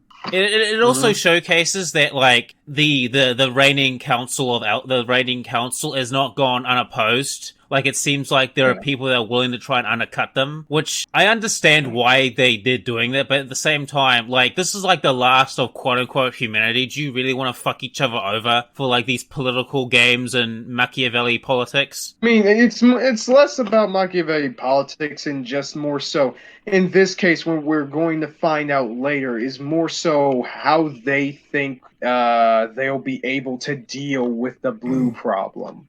That's at least much more of a prevalent issue as far as the whole dichotomy between the council. I know, but you do see these power plays going on. I'm just kind of like, listen, I know you guys have your own ideas how to deal with this problem, but maybe don't. You maybe not be a good time to rock the boat just yet. But you know what? Well, anyway, keep continuing. It's weird. Anyways, Marlene gets a UG, and both. Here's the thing. This is where things start getting a little bit weird. So both Marlene and UG, the ground under them is basically being raised up into a monitor room where they're surrounded, and then that's more holograms with the freaking council of the place are basically talking down to them and everything. And this is where the exposition stuff happens. And I'm just sitting here like, so why were the council like, why did they have that specific elevator that leads to a room where there's a monitor so that they could like talk to them? Is this what they did with the other guys they were testing for what they're gonna do later? Listen, this is what they did with all of them? That's just kind of weird. No, Kaiser, you need to understand. It's a plot convenience. That seems legit. Anyway, all the best stories have plot convenience. Yeah, and then, but still, it's still really, really. Yeah. That scene is very weird. Like, it's just oddly convenient that they went up there. It's oddly convenient that they got exactly where they need to go for the council to shoot them out. Now, an interesting thing of the council is that basically Marlene's like, "Hey, let me be with Yuji and work with him. He's my comrade," and yada yada yada. And eventually, I think the science guy brings up a good point that maybe having Marlene partner up with Yuji is a good thing, because they can find new ground with the sleepers, and the council's like, sure. Apparently this is where things really start getting fucky. Oh yeah. So that you remember the freaking let's review, right? This is a pop quiz for you people. You remember why, Yuji had to be put to sleep in the first place, right? He had a disease and they didn't have a cure for it, so they sent him to sleep and everything. So that one day there will probably be a cure. Basic freaking sci-fi Terminator concept shit. Basic sci-fi concept. Basic sci-fi shit, basic RoboCop nonsense, nothing out of the ordinary here. Well, apparently, what their scientists have found, and this is what they're planning for the sleepers, is that apparently the disease that they have gives them this weird bullshit pseudo superpower thing called, it's called B cells. And you remember, you guys better keep that in mind, because that'll be very prevalent throughout the freaking especially for the ending where all the weed is smoked. Yeah.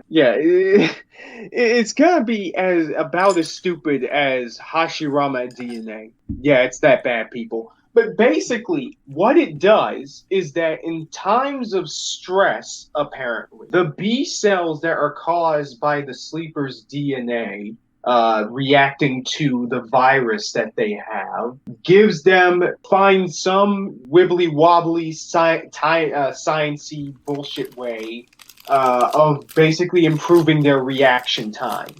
So basically, this is just roundabout new type ability. And so they want to weaponize the survival instincts induced by their disease so that they could be special operatives to fight the blue better than any of their soldiers can. And they specialize them with specific suits that do that. And oh my god.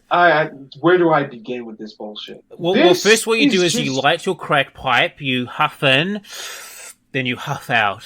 You go, let the crack go to work, my dude. It's fine. Let the crack do its job. Okay, but before that, I at least need to be coherent enough to say what in the absolute fuck even is this bullcrap? Because, okay, this does so many things wrong. Number one, this kind of recontextualizes basically Yuji's efforts up to this point in the show. You know, it basically makes it so that, then, all that stuff that he did that actually saved his and the life of others upon multiple occasions. No, that wasn't his own, talents and training and hard work. That was just his freaking B cells, these fucking big dick energy cells giving him the freaking, sick skills above actual combat soldiers that have been fighting for their lives for freaking decades, It's not any of that shit. It's not applying basic common sense to combat in heated situations. No, it's freaking B cells. Hey, listen, stupid. The B cells allow him to pull the trigger 3 seconds quicker than the average soldier. It's not skills, it's not hacks, it's pseudoscience. Oh, it's pseudo something, all right. Dude, this entire show I don't want to spoil it, but this entire show is the second half of the show is basically pseudo-scientific, pseudo-intellectual bullshit. Yeah, we go to the second problem. This is new. We've seen, this is the, mecha genre, right? We've seen a bunch of different variations of freaking new types and shit. And as a concept, I'm totally fine. Hell, I'm even fine with that being an aspect to give the main protagonist some kind of... I think my thoughts on the situation. I think my thoughts on the situation considering who's my Discord profile picture. Yeah, but then again, it's different for him than it is for other characters with those abilities. But, it's fine as a concept, and depending on how you use it, you can even use that specific aspect to explore the broader themes of the entire show. The problem is that number 2A, I guess. That's where we're at right now. This is just really roundabout bullcrap using a virus in order to just do this type of shit. I don't know. But I have no idea why they couldn't just, genetically engineer this bullcrap themselves. Actually, what's to stop them from, making synthetic B cells? Because you can actually do that in cellular biology. You can actually, if you grab a sample of a cell, you can multiply it. For those of you who are saying that the current, in the time of this video, the freaking coronavirus is going around, and there are a lot of people saying that, hey, this might have been, some sort of freaking disease, manufactured disease leakage gone wrong, and not really the bad bullshit, right? Yeah, it's even if let's say for a second that's absolutely right. It's not completely out of the ballpark given the other shit that countries have been doing with this type of research for who knows how goddamn Kaiser, long, there's enough anthrax stored up to kill everyone on the entire planet. Exactly. Yeah, they've been doing this stuff for freaking years. So I'm why? I'm not saying that it's impossible for humanity to not create this sort of, not go full on Weapon X program and just genetically engineer, soldiers using this very specific. Actually, I actually read somewhere in I read somewhere in a science journal or something that the Chinese are actually working on genetically altered children at the moment, babies in the womb. So it's not like these things are impossible. We're getting there slowly. Yeah, and this is deep sci-fi saying. So you'd think that they would manufacture the B cells a lot sooner than this, but fuck it. Or make super soldiers. Make space marines, B cell space marines. Yeah, they could have just taken some of the tests, the sleepers, inject this stuff in the actual soldiers, and so that they could be able to utilize the effects of the B cells or whatever, or just use that reaction to recreate the effects of it. But fuck it. But anyway, actually, that actually situation's even more 2B, fucked. Like, that situation's even more fucked because basically they're using these people as, like, fucking, like, cell cultures for harvesting. Yeah. But then we get to the third problem. Fuck the 2A bullshit. It's just 2 now. No, the third major problem, the last one that I'm going to point out before we move on, is the fact that Yuji's actual disease that put him in this situation, we don't know any of the adverse effects of it that it had on him before this. And it never really came as any sort of inconvenience for him the entire time before they got the second effect. Yeah, because like this disease, you could have been forgiven for forgetting it was even a thing. Yeah, I actually, like, the fact that they had to freeze him, like, I'm no expert on, like, diseases and stuff, but I'm gonna use, like, if anyone here is, like, an expert on, like, disease or that particular, like, that kind of school of, like, medicine, yeah, comment your thoughts down below in the section just to help us here. But if they had to freeze him to get a cure, I'm gonna assume that this is, like, an incredibly, like, aggressive, like, disease or something like that. Like, it must have been terminal. Must have been a terminal disease, so... and they didn't cure it. They didn't cure it in between the time that he was put to sleep and he was woken up. Because if he did, he wouldn't have the B cells. Yeah, exactly. So what the hell? You're telling me that Yuji was still sick this entire time? Yeah, and if he had to get, if he had to get frozen, because how long was he like awake for on planet Earth? Was it like a month or something? I don't know the exact amount of time, but it had to be like around a month. Yeah, like if this disease was terminal and it was cause enough for people to freeze him on ice for a bit, like, I'm surprised he isn't, like, sick. And actually, when we talked about that mountain scene, like, he actually should have been the one collapsing because of his sickness. Yeah. Oh my god, this makes even less fucking sense. But, like, yeah, dude, that's the problem. If he's been on planet Earth, like, a couple of months, this disease should be slowly hampering him. And actually, we don't even... he should have been ending up as Anakin at the end of freaking Star Wars Episode 3 and shit, dude. He should have been that freaking terrible. He should have been looking like freaking what's his name from Lord of the Rings and shit. Golem, oh my god, my precious. Yeah, he should have looked like freaking Golem. Yeah, now it depends on like how aggressive that is, and I know there are some people that have been able to sort of like stall time when it comes to like aggressive diseases, but that's a whole different shit I don't want to talk about on this channel. But we're going off topic. There's a lot of layers to this sort of thing. I'm just saying this is incredibly too convoluted for what the show wanted to do. And it's going to get even worse from here, unfortunately. Yeah, buckle up, folks. So, moving on from that, as soon as basically, after the exposition dump of the freaking century, Yuji was thinks to himself like, wait, if I could actually, become like a freaking super soldier badass and like stop the blue and everything, then everything will be fine. And so he just immediately jumps at the opportunity to actually be a help to humanity as a whole by getting into this particular program that they wanted to be in. And I don't think I don't think that's like completely against his character, but I think the whole gung-ho-ness is a bit out of character for him. I mean, I think what sells that reaction is, the little bits of flashback that he was having to the whole, to all the stuff that he had been through thus far. He's always really seen himself as kind of a burden, and he also wants to, get in touch with his family, and he desperately wants the world that he knew to be back to the way it was. Yeah, I believe it's understandable. Yeah, it's understandable, but I think he's just a bit too gung-ho. Like, he keeps on thinking about his boyfriend, the guy with the motorbike.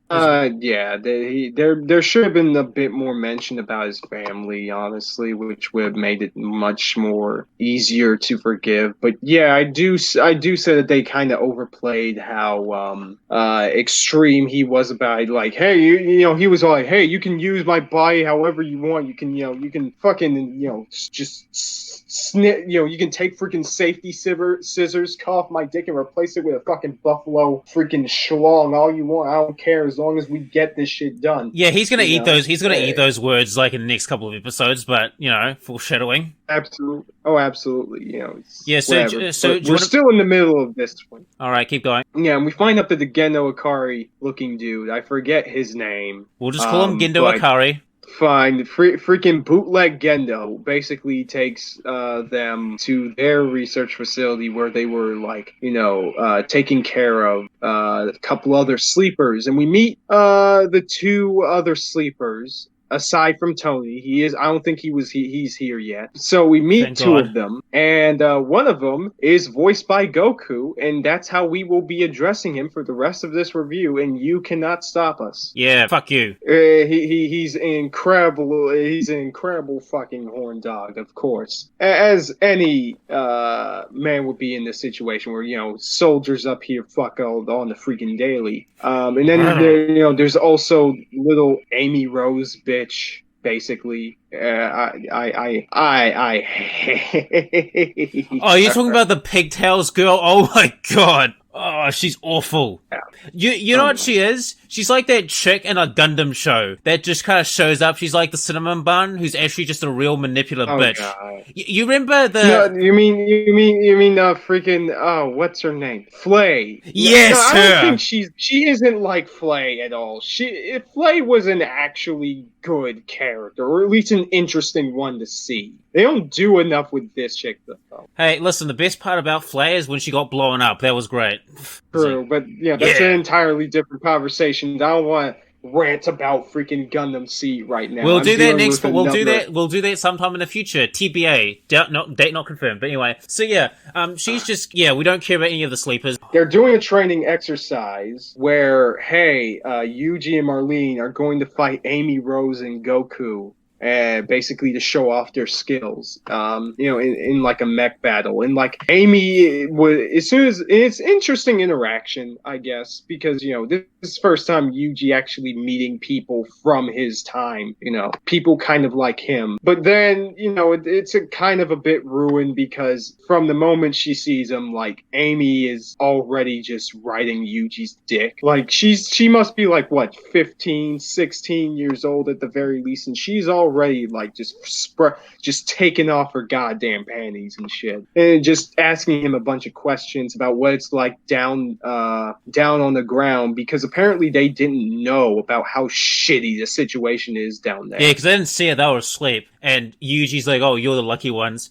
And actually, her asking questions, I don't think or her being like slightly infatuated with Yuji isn't like it's not too out there. It isn't like too like out there. I mean, she's a teenage fucking girl. Like they're gonna gossip, and it's like, oh, a new person. I mean, yeah, and that's totally fine. But I'm just saying, she's like a puppy.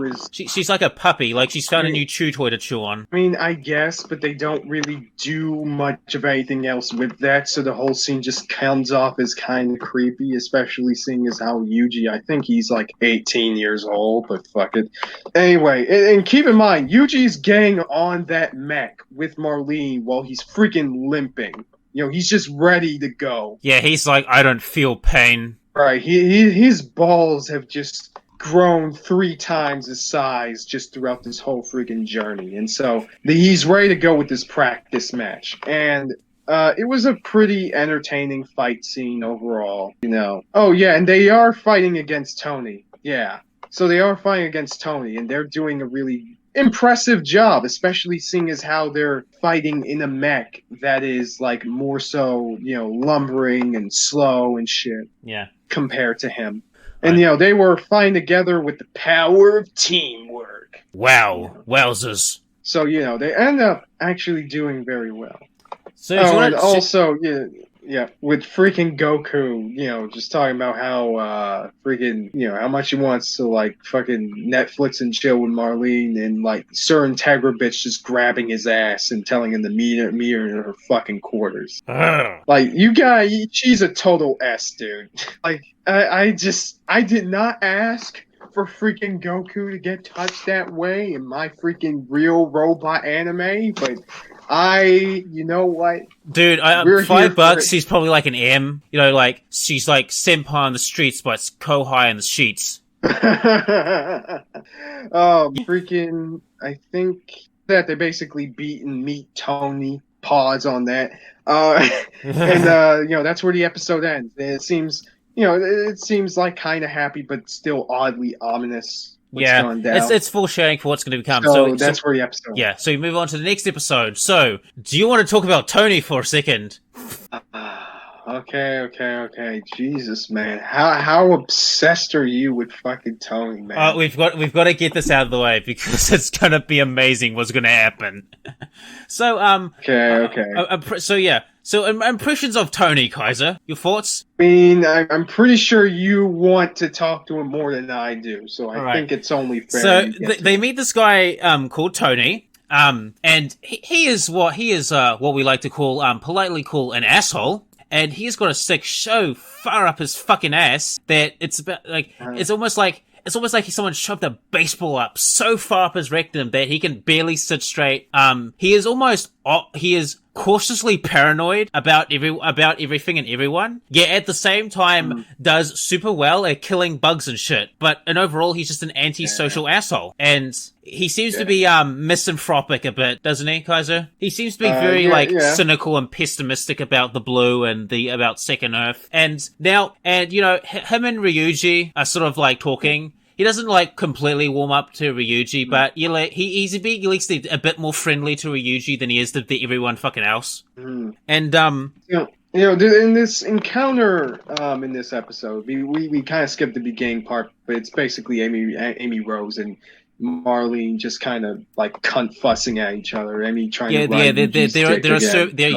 T-posing and seeing whose tits are bigger, asserting dominance. Spoiler alert, Marlene won because she actually walked away like a sensible fucking adult. T-posing in the showers. So this whole thing, Yuji, this conversation kind of sticks to his mind because, the guy, Tony, has a very, survival of the fittest kind of mindset. And he is so very intent on trying to get better and trying to be strong enough to, do what he needs to do. And Yuji is all like, oh man, holy shit, he's really gung-ho about this shit. Like, I thought I had balls, but his numbers is bigger. And by the way, I didn't hate Tony up to this point because I was like, okay, I get it. He wants to get this shit over with. He's a bit pessimistic. He's a bit of an asshole. I get it.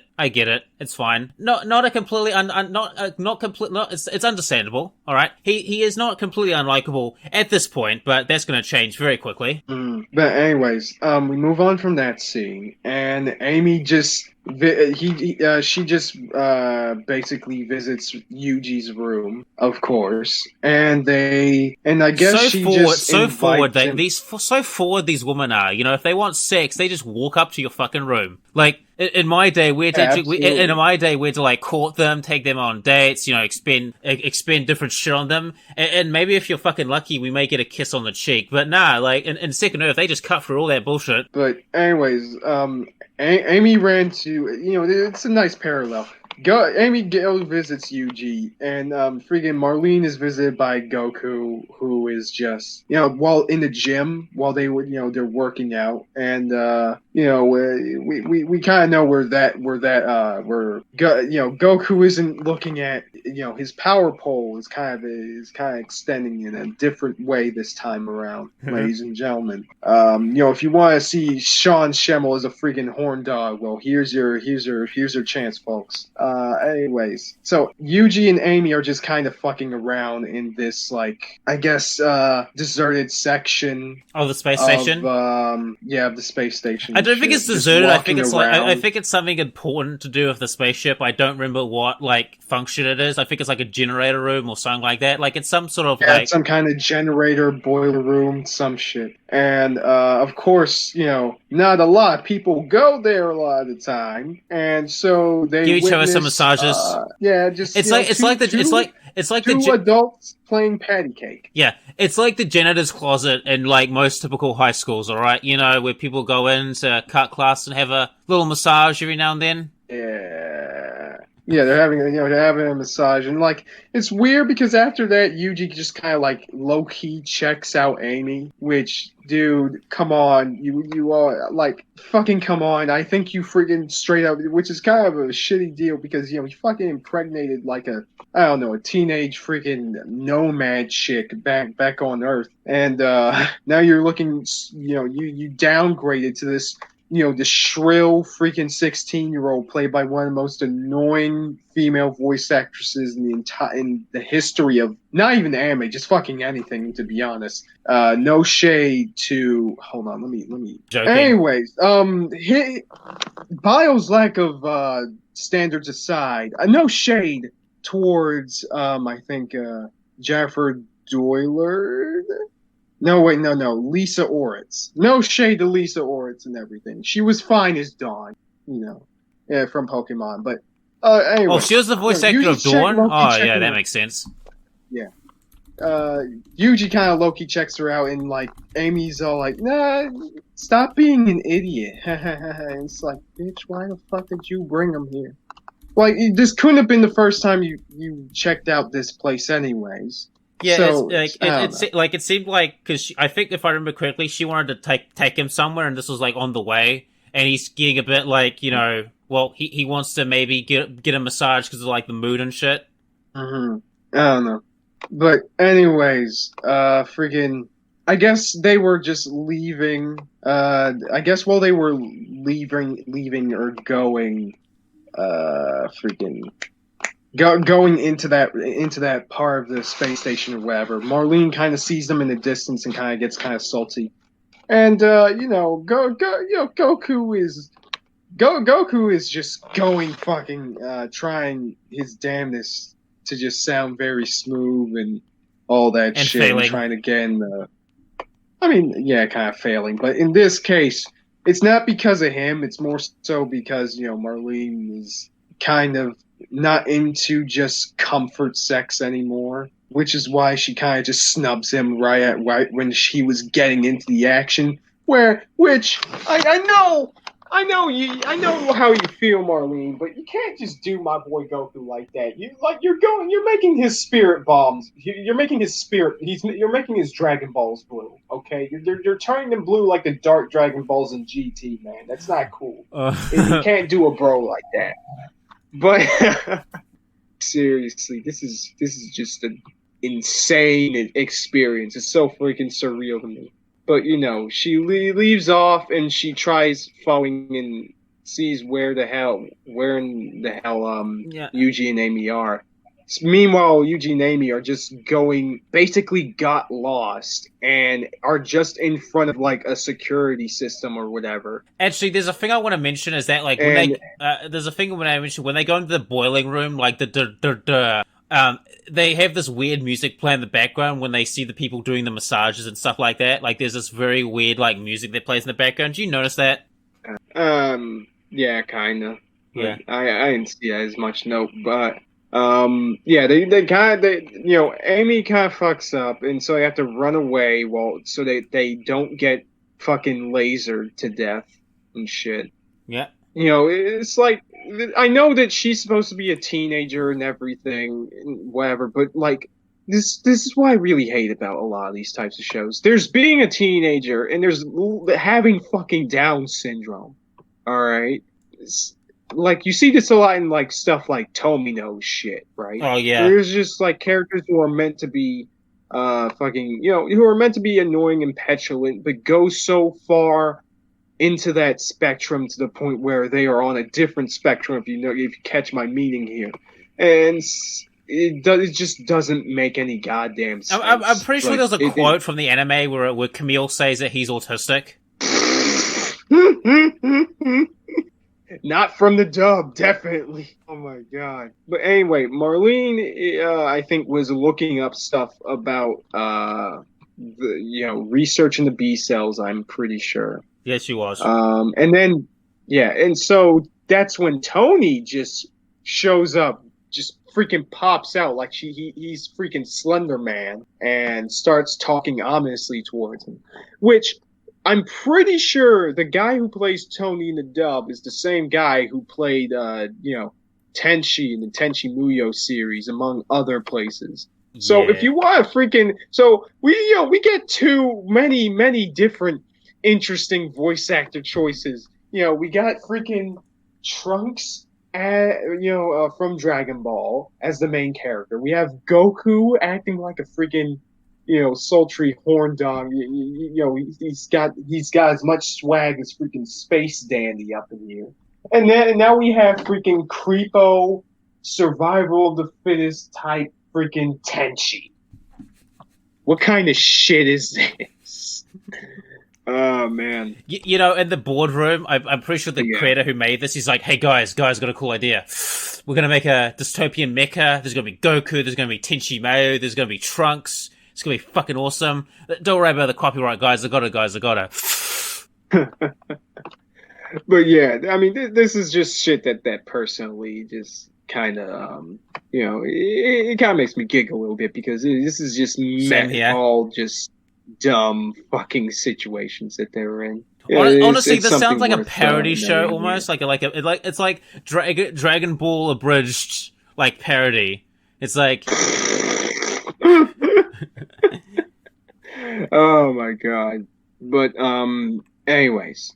So Tenchi is just Tony is just speaking incredibly ominously here. And, he's just saying that like, oh yeah, there are a bunch of files, there's a lot of secrets stashed away.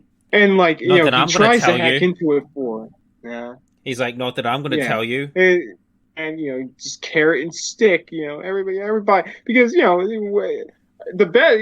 everybody loves getting dicked around by the ominous character, right? He's just like taking out freaking people's immersion when trying to find out these sorts of secrets. But on the real though, this isn't all that bad. Tony tries to access the secrets for Marlene, says like, "Watch me, bitch," and it's like, oh shit, they're actually going to get caught, and they need to escape. So, like, before the room that they were in kind of closes, Marlene kind of escapes from the room, but Tony was still inside. But somehow, when the troops came in order to investigate, Tony was gone. So, who knows how the hell he got out of there. But, Marlene is just being chased down, and she kind of sneaks away. And, Yuji and her find each other because Amy got lost during that lasering scene. She didn't want to get lasered in the ass, and so she Yamete the fuck out of there. And, Yuji and her got freaking separated for whatever reason. Yeah. Amy... and if I remember correctly, Marlene and Yuji meet up in this place, like, where they see, like, the planet Earth, and it turns out that Amy wanted to take Ryuji to see this place as well. But in, like, a different area, because she wanted to have, like, a picnic with him or something, like, something romantic. It's like that. She like, Amy's weird. She's always got this mix of this weird, like, sort of like, teenage idealism, but she's also a bit feisty as well, like, sexually. That's the impression I got. Like, she's got this weird, like, innocence to her, but not really. Like, she's trying hard to be grown, basically. Yeah. And I mean, I think the gist is pretty nice. Like, I think it's pretty romantic. Having a picnic, watching the planet Earth, like, that's pretty romantic. The Earth is repeatedly getting ass raped by fucking, man-eating plants and fucking bugs and shit. Like, it's freaking Getter Robo Armageddon and shit. I mean, at the very least, it looks pretty from the outside. Grass is always greener on the other side of the asshole, right? Yep. That's how it works. But yeah, that's where the episode ends with this whole romantic scene going on. We move on to episode 16. Yeah, do you want to combine some of the episodes? Because some of the episodes are sort of like some of the episodes, like, from now on, do cover like the same events. Yeah, we may as well do that. Okay, so which episodes do you want to combine? Which episodes do you want to combine? I don't. Here's the thing, I don't know, because like I need to re-see what episodes are like not inconsequential, but more so so small in actual content that they can be squeezed into. Well, I think it's just the episodes where they're battling the bugs, because that's usually what mostly happens for the next couple of episodes, is they're on the ground fighting bugs. And the only thing that really happens is like Ryuji losing his shit, and also Tony being a dodgy motherfucker, if I remember correctly. Yeah. Basically. Yeah, so we can combine the next 2 or 3 episodes. Yeah, so I'll edit this conversation out. So it's okay, yeah, so just say what episodes we're combining for the next part. Okay. So for the next few episodes, it is technically kind of a 3-parter, or the events are basically smushed together anyways. We're going to combine episodes 16 through maybe 18. 16 through 17 or 18, because they basically cover the same part of the plot. Yuji and the sleepers, along with their partners, including Marlene, basically go down to Earth for a special mission, because apparently there's this big freaking blue colony in a certain city. I forgot which one they're in. Yeah, but basically, there's like, if I remember correctly, there's a couple of major targets they're going to hit, and this is like one of them. Wait a second. Hold on. Yeah, they're in Africa now, apparently. This is basically the largest colony in that continent. Yep. So they gotta make us Kangs again, and they gotta free that place from all those fucking bugs. So and Yuji's they've got to free they got to free the Negroids. We got that. That's literally the scientific name for black people as Negroids. Like. Yeah. Yeah. Jokes aside, they got to free the Kangs. Yeah. Jokes aside, they gotta free the Kangs and shit. It's so shit. They gotta shit. Yeah, exactly. Yeah, see, you're speaking the high Kanganese tongue. Anyways, so they touch down on Earth, and they're in their outpost outside of the city, and where they need to get to the colony and shit.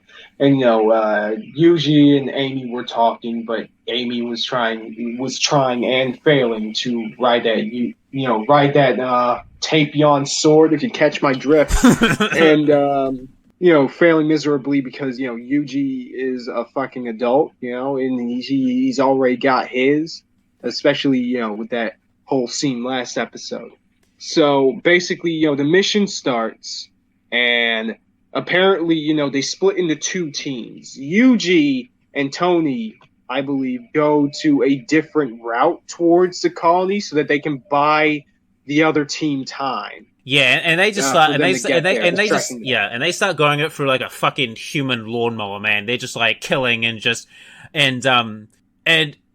during as these battles sort of take place, we're starting to see Ryuji sort of start to lose his shit, or he starts becoming more aggressive and more violent, and Marlene's like, calm down, chill, they're dead. Like, he's being like overly violent, or extremely violent towards the bugs and shit. Which is understandable why he'd be violent towards them, but he's being overly violent. Yes. But in the end of the episode, they managed to basically blow up the whole colony. Oh, so maybe we won't have to smush the episodes after all. So basically, everybody, a lot of them were basically acting on their own and almost jeopardizing the mission, including Yuji himself, who was kind of going crazy because it was actually a very tense scene, in his mind that, like, I have to win, I have to survive, I have to be better. And Marlene's like, what the fuck is wrong with you? This isn't the Ryuji, this is not you, Ryuji, this is not you. What's going on with you? And we also see, if I remember correctly, like, Tony goes off his own to do something as well. Like, he goes off specifically to the bug nest, and he's doing something, isn't he? Yeah, he's almost like trying to communicate with the eggs and shit. Which and he brings the girl along with him as well. Mm-hmm. So Ryuji's like kind of losing his shit and shit. Marlene eventually manages to snap him out of it. I know we're like speedrunning for events, but this is basically like the same fucking arc. Like, they're basically speedrunning for it, like trying to fucking get his shit together. It's like, get your shit together. Manages to at least calm him down just enough. And then on Second Earth, discount Gendo Akari is basically trying to he finds out that the council has actually been fudging the numbers with the data for the sleepers, and actually the situation fake news, as it were. Yeah, fake news. Orange Man bad and all that shit. Yeah, joking. Orange Man bad. Yeah, so he finds out that the council has been fudging the numbers and actually So do you want to take over, or should I? You may as well take over. So the sleepers, the more they fight, apparently, and the more they are put under stress, the more aggressive their disease becomes, apparently. And apparently the more aggressive they become as well, until they're almost like sociopathic, hungry for blood mad dogs. Yes. So next up, the next episode basically goes on to with them doing another mission within the same continent. I think it was either them trying to escape out of there so that they can go back to Second Earth, or they need to go after another colony. Let me watch a bit of the episode so I can. Yeah, read, but okay. Well, I'm gonna. Do you want to take like a quick break? Sure. Yeah, we'll take. I'm still in the call. Okay. Yeah. So basically, what they're trying to do is that they're still in the continent, but they were cut out from most of their forces. So they're trying to get to one of those space shuttle facilities that we were seeing in earlier parts of the show, so they can get the hell out of there. Yuji was introducing the idea that, hey, what if I become the diversion to basically distract the Blue, so that you guys can just go ahead and around to the space shuttle. Yeah, I'm back, so that, to go to the space shuttle so that basically you guys can get to the freaking shuttle in time. Yep.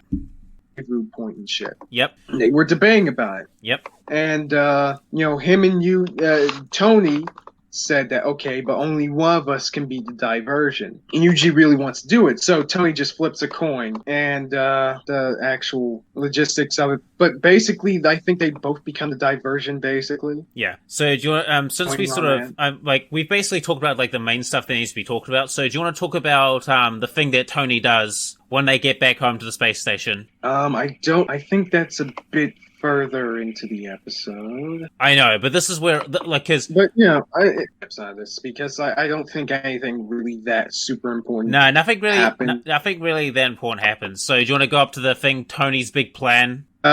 Sure. Yeah. So, I know that we may, if we left out any details, folks, don't worry. Most of the details that we left out probably weren't important. We want to cover the most important aspects of the show. So, which episode does this? What episode does Tony's little plan spring into action? Because I know it's in the 20s. Okay, so couple things we need to note first.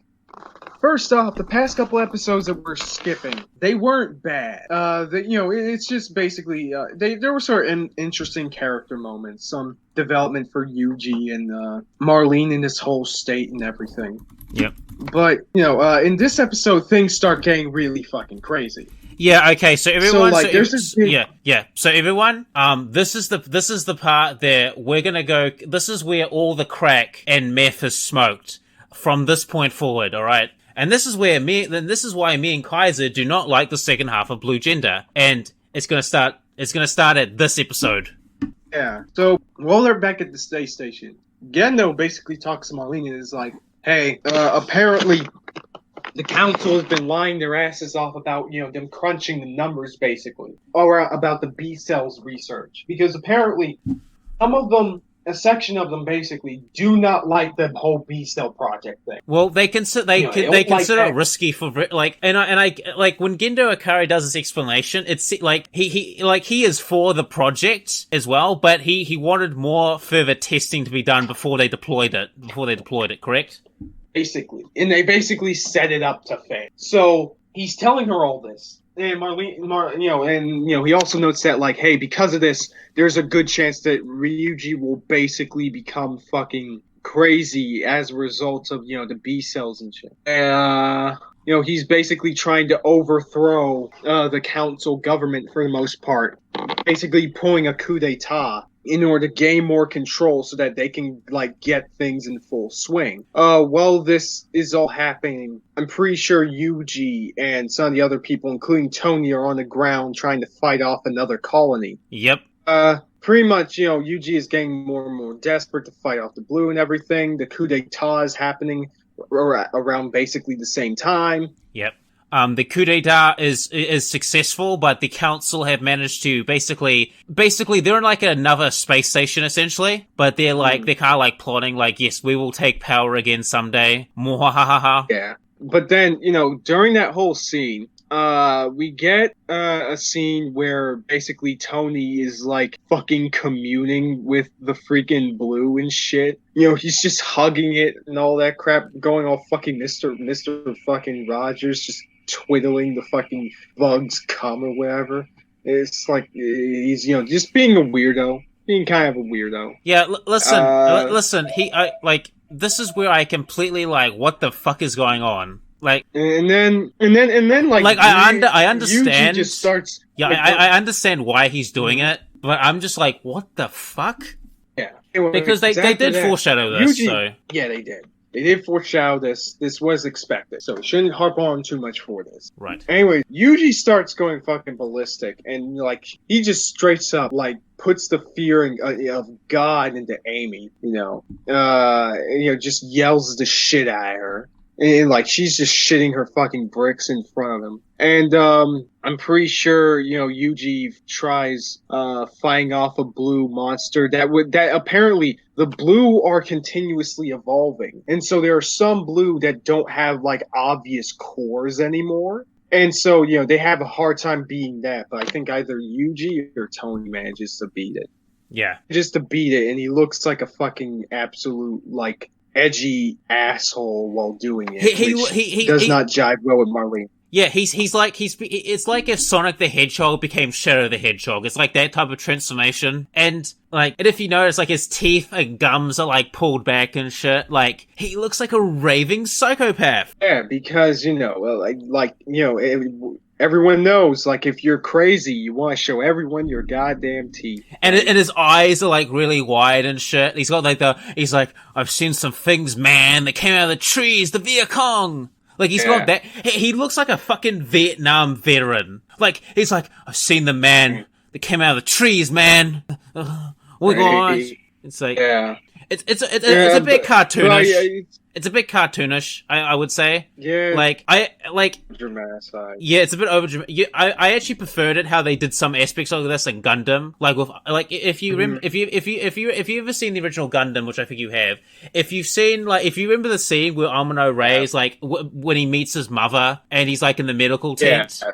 And then, like, the Zeon soldiers comes in and he's, like, nervous and he's got, like, his gun because he's a Federation pilot and if they catch him, they're gonna kill him or something like that. But he shoots... he fucking shoots the dude through his fucking blanket on some friggin' James Bond shit. Yeah. This shit was fucking hardcore, dude. Yeah, it was. And you know what I like about that scene? Is that Amino Ray just has a blank face and just, it tells you everything you need to know about what Amino Ray is going through. It's like, he's like... And speaking of...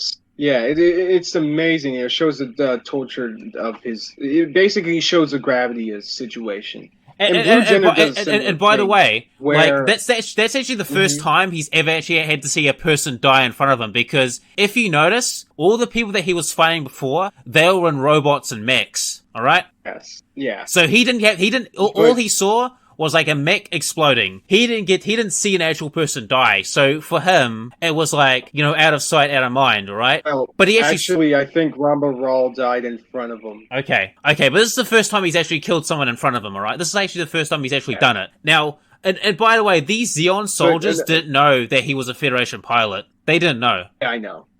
Well, granted, they would call him because he has uniform on. But, aside from that, let's just jump off of Gundam and get back on topic. There's a similar, actually interesting scene, with Yuji being more out of control and Marlene trying to talk some sense into him. And, he's just desperately trying to, you can see his want for going back to how things were in his old life. Just kind of like corrupting his view of, he's losing grip of reality, basically. And the one thing he's holding on to is the hope that he can set things right. He can go back to the old days. He's thinking of his old friend. He's humming, the song that they knew back in the old days. He's thinking of memories of Johnny.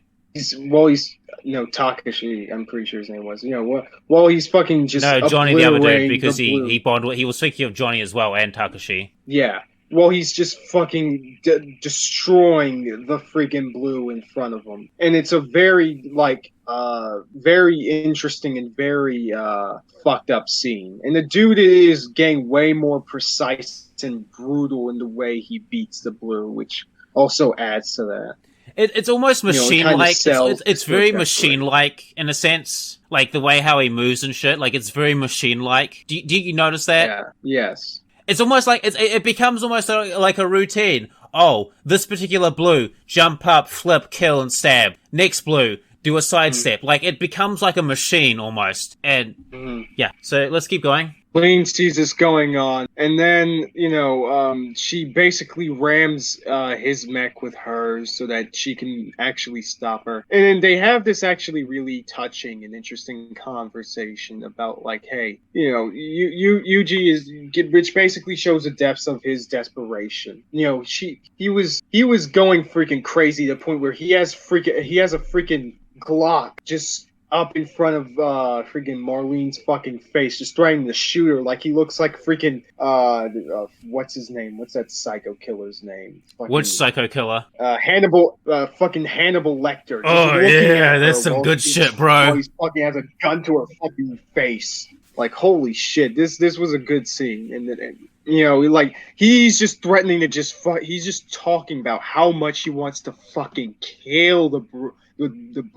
He wants to tear them and rip them to freaking pieces. He wants to fucking smash their eggs in front of their broken and tired freaking mothers and fathers. Like he wants to kill them sons of bitches. Yeah, he's almost gone like fucking full warlord. Like he's almost gone like blood for the blood god, skulls for the skull throne. Yeah, and you kind of see while he's in there, it has a really amazing desperation while he's saying all this. And Eric Vale does a very good job in this scene because you slowly see as his freaking his desperation and his bloodthirst gradually just turns into other sobbing and somber tones where he's just realizing, oh my god, what the hell am I becoming? Because that type of scene where the guy who's losing his way has a gun to their friend's head. He kind of shoots at them, but he misses and grazes them and shit. But then they get closer and they're starting to break down. But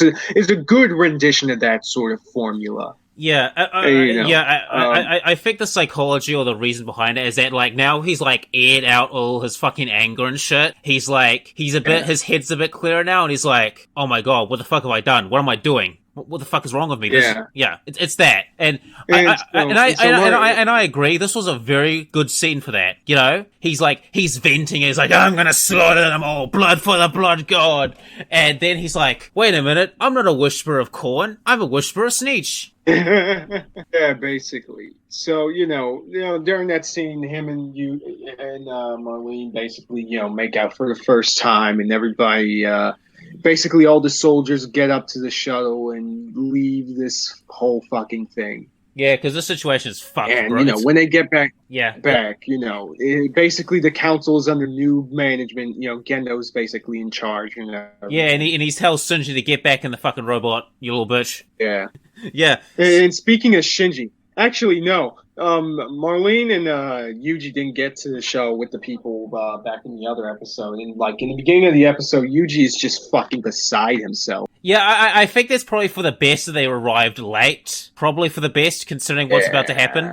So, should we talk about the Messiah of humanity, shall we? I'd say a couple things to note first. Okay, but this is gonna be great. I know. You're really excited for this, but we'll get to that. This is where all the crack is smoked. Hold on just a second. Yeah, so Gendo is talking to one of the old council's member about hey, how the tides have turned, motherfucker. Who's got the big? who's got the small dick now. It's your freaking stupid strategies that got us into this situation. And because of this, now everybody will be following me now, and will fuck your rules and shit. Granted, he isn't really wrong about it. Like, the council seems a bit too gung-ho. Like, they seem to be rushing into fucking everything. Yeah. And I agree with Discount Gendo Akari. Like, maybe they should have, done more testing before they deployed their super soldiers, I mean, even in Warhammer 40k, the Emperor did extensive testing before he deployed his, Legionis Astartes. Basically. Wait a second. Hold on. There's a particular scene that I want to kind of get into. Yeah, go ahead. Go ahead. So, yeah, they were basically negotiating and, just, fucking with each other. And basically, the council guy basically brings up the fact that, hey, we're holed up in the medical... We're staying pretty in the medical, freaking facility here, guys. The place where all the other sleepers are held at that we couldn't wake up because they would drain our fucking supplies dry. Yes. Yeah, we got those motherfuckers here, so don't fuck with us or you're in some deep shit. But who's to say these sleepers would actually, help them? If I got woken up... no, it's not... it's not really because he's not implying that, we're going to make them help us. It's just if you try to fuck with us, something, that's a lot of people that are going to die. I know, but are they really willing to jeopardize all of humanity for a political power play? Even if they do that, they're gonna get executed for doing that shit. Yeah, but the point is, it's basically going to throw a wrench in Gendo, or Miyagi, that's the professor dude's name. Miyagi's plan to basically use them for more super soldiers. So that's a lot of resources that he wants that he is going to lose, basically. Yeah, so basically it's like a John Woo standoff at the moment. It's basically who does the first draw is gonna one who wins. Mm-hmm. So anything else you want to talk about? Let's see. Oh yeah! So now we get to Tony. Yay! So do you want to talk about the Messiah, or should I? I'll set the stage for you. Okay. All right. So basically, what happens here in this episode? We're episode 21. So basically, in the middle of this episode, after the whole shit with the freaking council and Miyagi, comparing fucking dick sizes and shit. My dick is 5 inches. My dick is 0.5 inches bigger than yours. Just doing tiny meat, freaking politics to each other and shit. So Tony and Amy just kind of show up there. And they have a bunch of blue under their control to where the freaking the council members are that left into the medical facility of their shit. And Tony basically said, Tony basically just lets the blue loose onto that bay and just eating and killing all of the council members and the people they follow. Well, there goes Gendo Akari's political problem. Yeah, basically. I love how they just straight up just set up the council members as this kind of threat that's going to factor into all this bullshit. And they just instantly just gets fucking curb stomped before he can do anything. Yeah, so apparently, Tony... brilliant. Okay, apparently in his brilliant galaxy brain intellect, apparently he is the Messiah. Oh my god. And he is going to save the planet Earth by ridding it of its parasites. And apparently the parasites are human beings. Wow. So deep. So, his selfless... He's basically, think Final Fantasy villain type C, where he doesn't want to kill the entire planet, he doesn't want to rule the entire world, but it's the same sort of edgy bullshit you expect from a type B Final Fantasy villain, that all humans bad, kill them. Yes, and apparently it is his God-given right as the Messiah chosen by our Lord and Savior, that he will bring down divine wrath of the parasites down. And yeah, because I guess the B cells are actually related to the blue in some way, shape, So the revelation we get I think in the next we'll keep doing. So, Tony, being the Messiah he is, he basically fucking kills everyone. And, Marlene and Yuji after, they come later, they come in another ship. And they realize that this shit's been going down, and Discount Ginjo Akari is like, you gotta solve that shit, you gotta put Tony down, you gotta put the Messiah down, you've got to crucify him so he be purified before the Lord. Amen. So Discount Gendo Akari grabs his legion, he gives Yuji the spear, you must hang him on the cross and stab him with this spear. And then in 7 days and 7 nights, he will walk among us again, because our sins we have been forgiven by God, because he has died for our sins. Yeah. Oh, Lord. Oh, how noble of him. Basically, after all that, we move on to the next episode where shit is really going down. Basically, Yuji and Marlene go back up to space, and they're just seeing the carnage of what's going down. So they're in the main military territory, and the Blue is just wrecking shop. They run into Goku. They run to one of the chick who is basically the bitch maid for one of the council members, who also has like a twin sister who is also with some of the characters at certain points, but honestly neither of their characters matter all that much, so who really they're just blue food. Anyway. They're just blue food. Yeah. So, while that's happening, Geno was saying a bunch of their forces to try to infiltrate, the freaking medical station where Tony's being holed up so that they can stop whatever the hell they're doing. Actually, no, both of them are in the medical room. Well, no. Well, medical station. Geno isn't, but Marlene and Yuji are. Most of the people were in the medical station when all this shit was going down. Yeah. I think they run into Amy. No. They do run into Amy at some point, and she's been brainwashed by the Messiah. Yeah, she is one of his 12 apostles. You can tell that she had drank the fucking Kool-Aid and shit. I think she was drinking a lot more than Kool-Aid, my dude. Because she pulled a freaking gun on Yuji and shit, and I think she did pull a gun on him. She managed to shoot him or no? I think she tried to, but she couldn't. It doesn't matter. Whatever. She dies anyway. Fuck it. Thank God, because this is before getting actual development, but they do point out the tragicness of this whole freaking deal, because I think it's because of how senseless it was. Because basically, Tony's got a god complex, and he thinks he's Jesus. He's Earth Jesus. Yeah.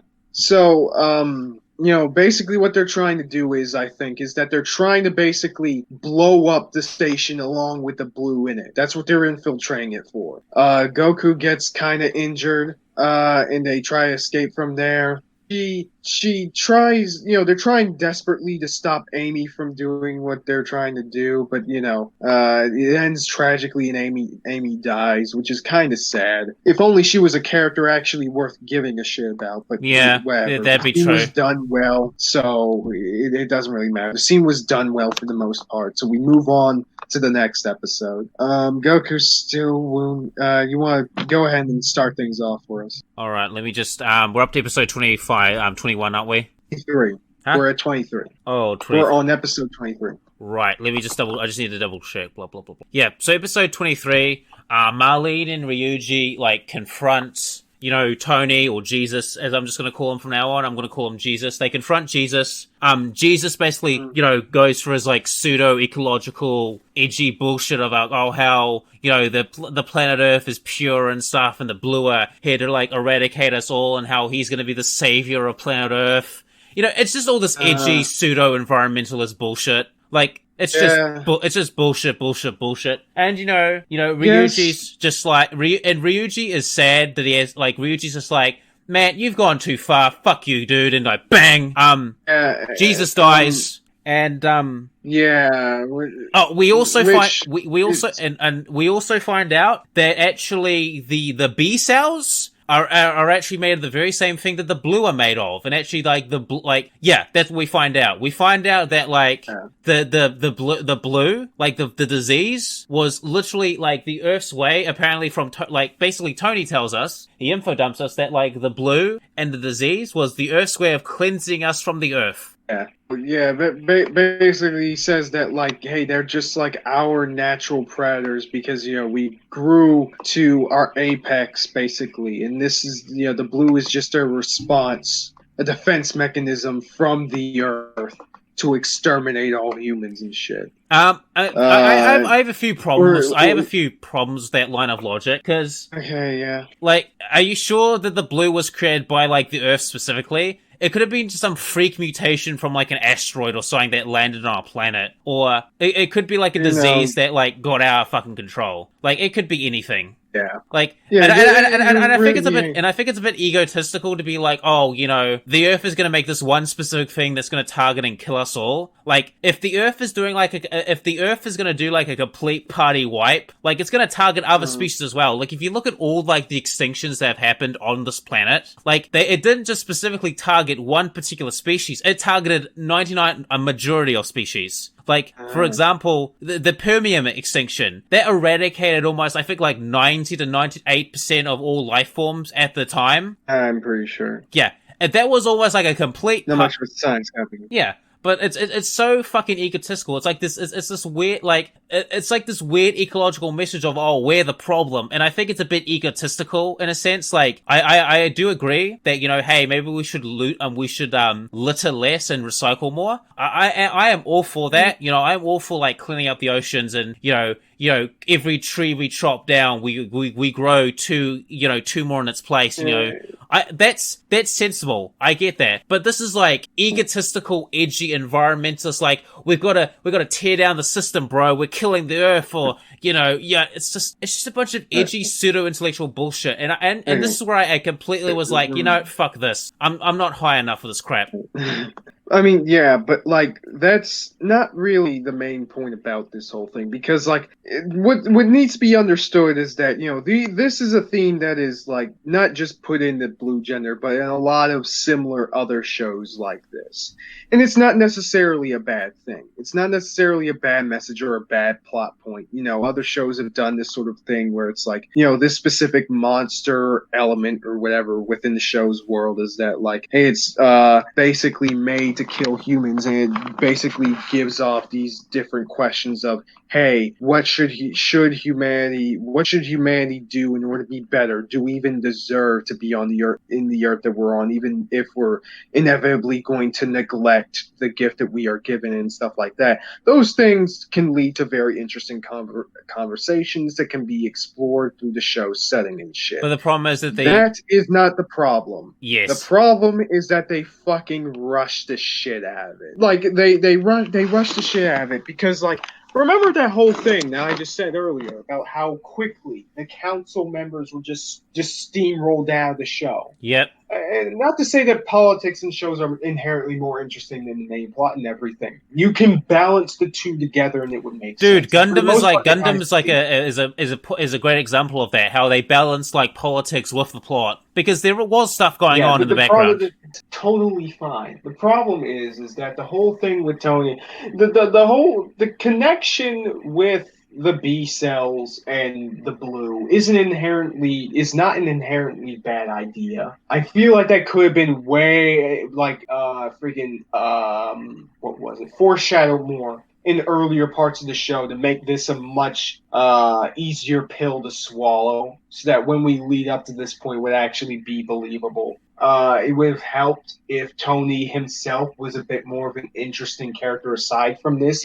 Granted, what he means in regards to Yuji's arc is interesting, but he isn't much of a good character or an engaging one in of himself, aside from functioning as a relatively well done, intimidating villain, intimidating threat. Yeah. How he managed to just mind control Amy is just kind of weird and doesn't make any sense either. It's almost like he's got got psychic powers or something. Maybe he's actually like a proper new type. Well, yeah, he's gotten that. He's gotten whatever freaking Scirocco Pactimus, yes, that's a name, was smoking. So, like, I don't know. The whole point of that is that it's fine. The idea is fine, but they rushed the shit out of it, and it ended up just kind of. It's not super bad. Like, we're not saying this like this is freaking Darling in the Franxx level of just like. Oh god, that's awful. Just burn the fucking script, right? It's not. Dude, Darling in the Franxx should have just been about the main character fucking the only girl. All right, that's all it needed to be about, and I would have been happy. I mean, I know, but it's like it's not that level of shitting the bed because, relatively speaking, they did somewhat build this up over the course of the past few episodes, and which is fine. But I feel like it works antithetical to the overall picture, the way that they kind of get gear shift towards this whole thing. And I guess I can also say that the whole thing with the B cells making Yuji much more feral and shit like that is kind of, while a good idea and was done relatively well, could benefit from its own sort of breathing room, But maybe that's just me saying all this shit. But point is, it just ends up being good ideas, lackluster execution, not bad execution. Yeah.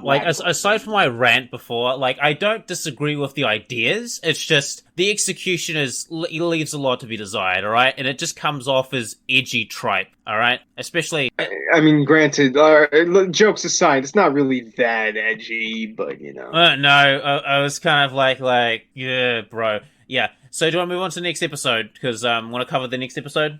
Yeah, sure. Yeah. You can start this one off. So next episode, make sure that it is. Yeah. So episode 4, episode 24.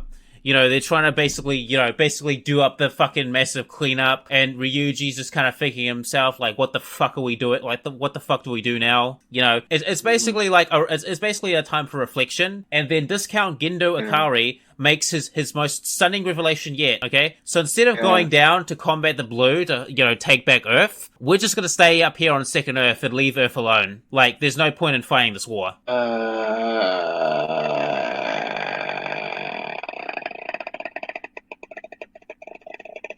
Yeah, this'll totally end well.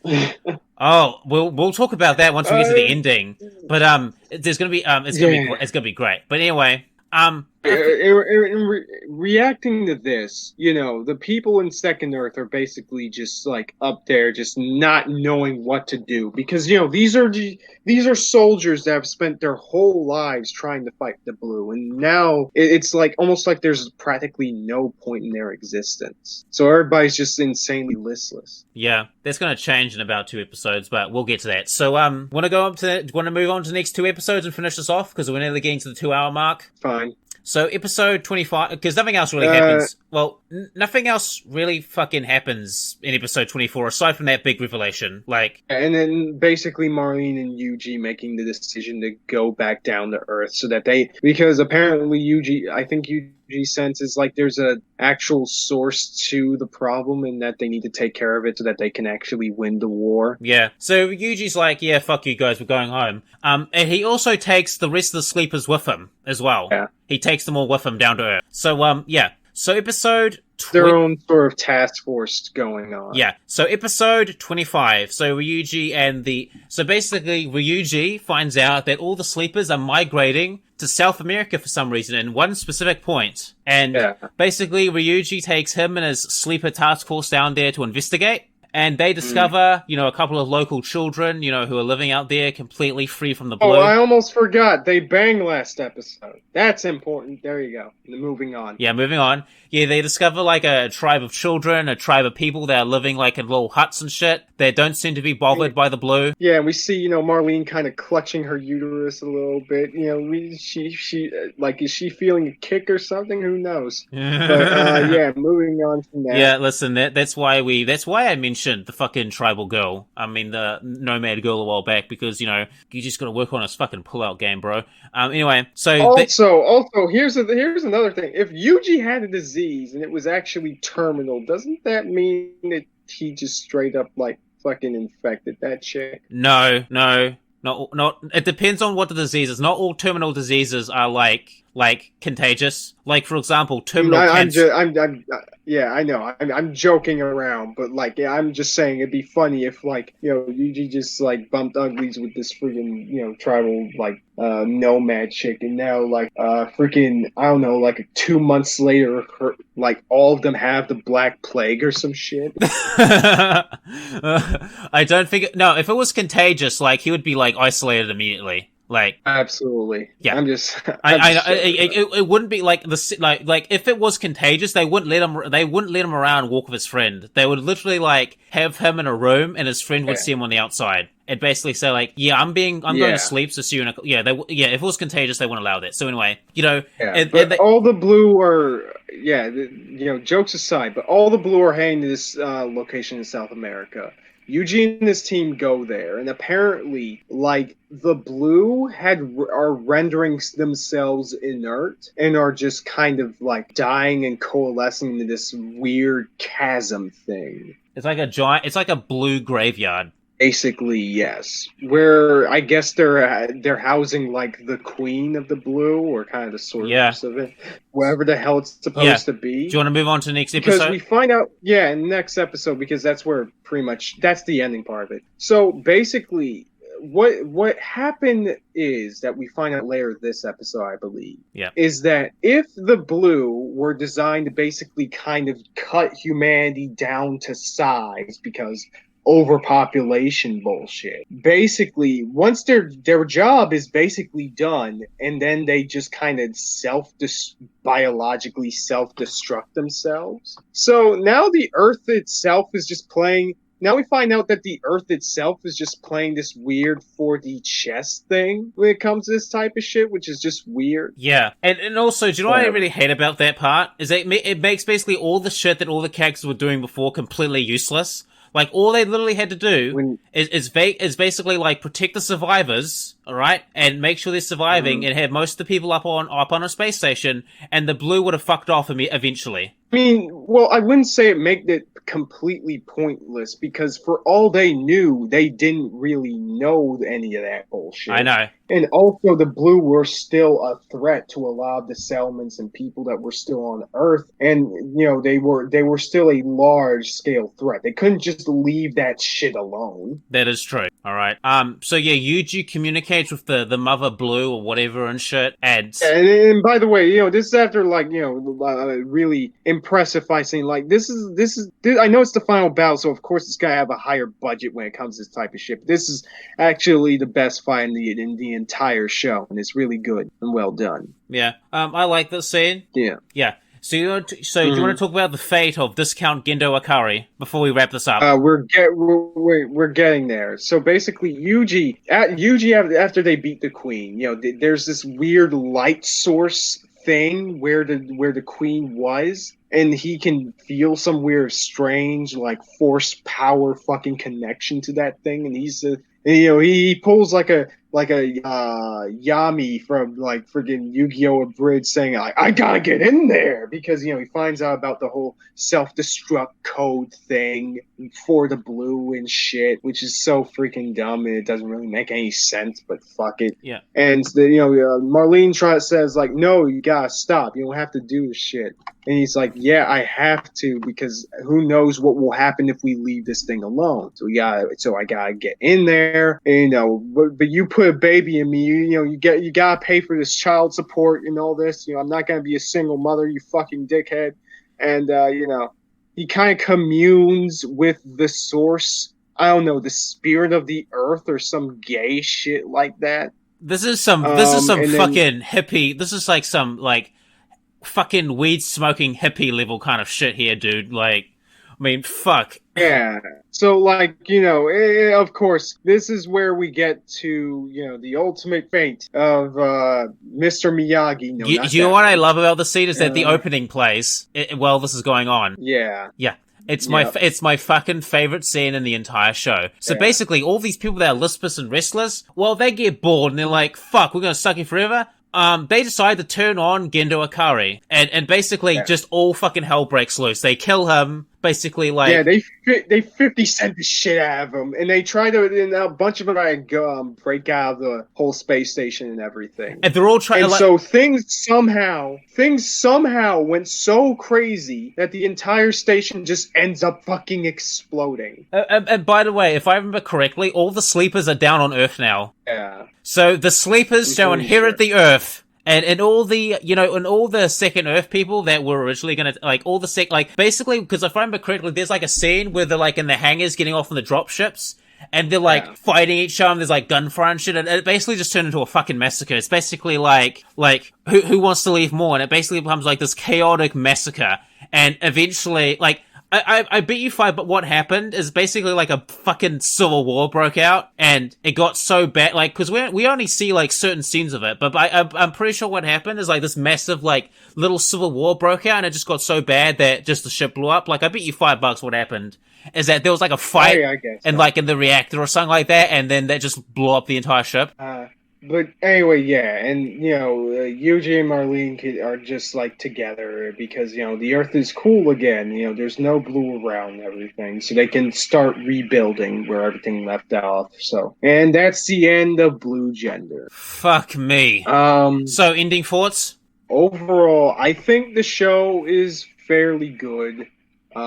Especially for its time. It's fairly alright. It's definitely not a bad show by any means. It's alright, overall. It's fine, and, I think a lot of the better parts were of course, the first part of the show, but that was because a lot of the themes surrounding the characters and the situations that they find themselves in was put into the forefront. When, not to say that it was bad when they focused on the larger consequences of, you know, the politics and the blue and all that stuff, but I feel like they would have been better. I felt like the ending was rushed and shit, and so, you know, it kind of dulled the actual way that those scenes are supposed to resonate with the audience. You know, I understand the dramatic irony of the ending part, you know, with Gendo and everybody just, like, you know, wrecking shit and everything.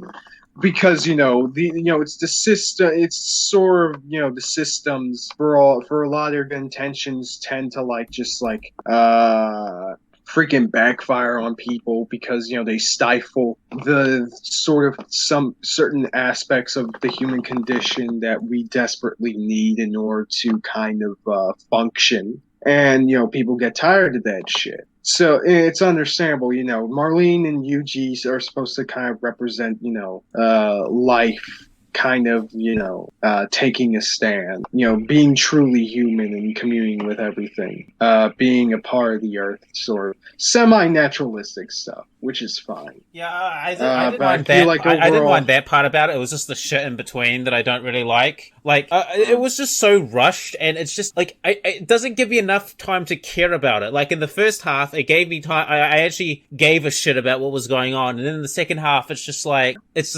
I just can't give a shit. And it's like, and I really want to care, but I just can't. So, like, Blue Gender isn't that bad, but it's average. It's average for me. Well, I wouldn't really say it's average either. Like, all things considered, I'd say it's like a 6 out of 10. And then, like, I'm surprised that, you know, through all the bullshit that was going on, Yuji himself still manages to be a fairly good character in his own right. Yep. And then, like, you know, Marlene and Yuji, but they're the only pretty much standout characters in this series. The other ones are basically just kind of expendable for their own ways. Yeah, and I think that's really sad. Like, in the first half, you had characters you gave a shit about, but in this half, you don't. So I would say Blue Gender, mixed bag. Yeah, that's basically the long and short of it. It's a mixed bag. Yeah. Well, I hope, I think we'll end this recording now, so thank you all for listening. And we'll see you for the Boku no Hero overview, Season 4, that we're going to be doing eventually, probably in a month or two's time. We'll see.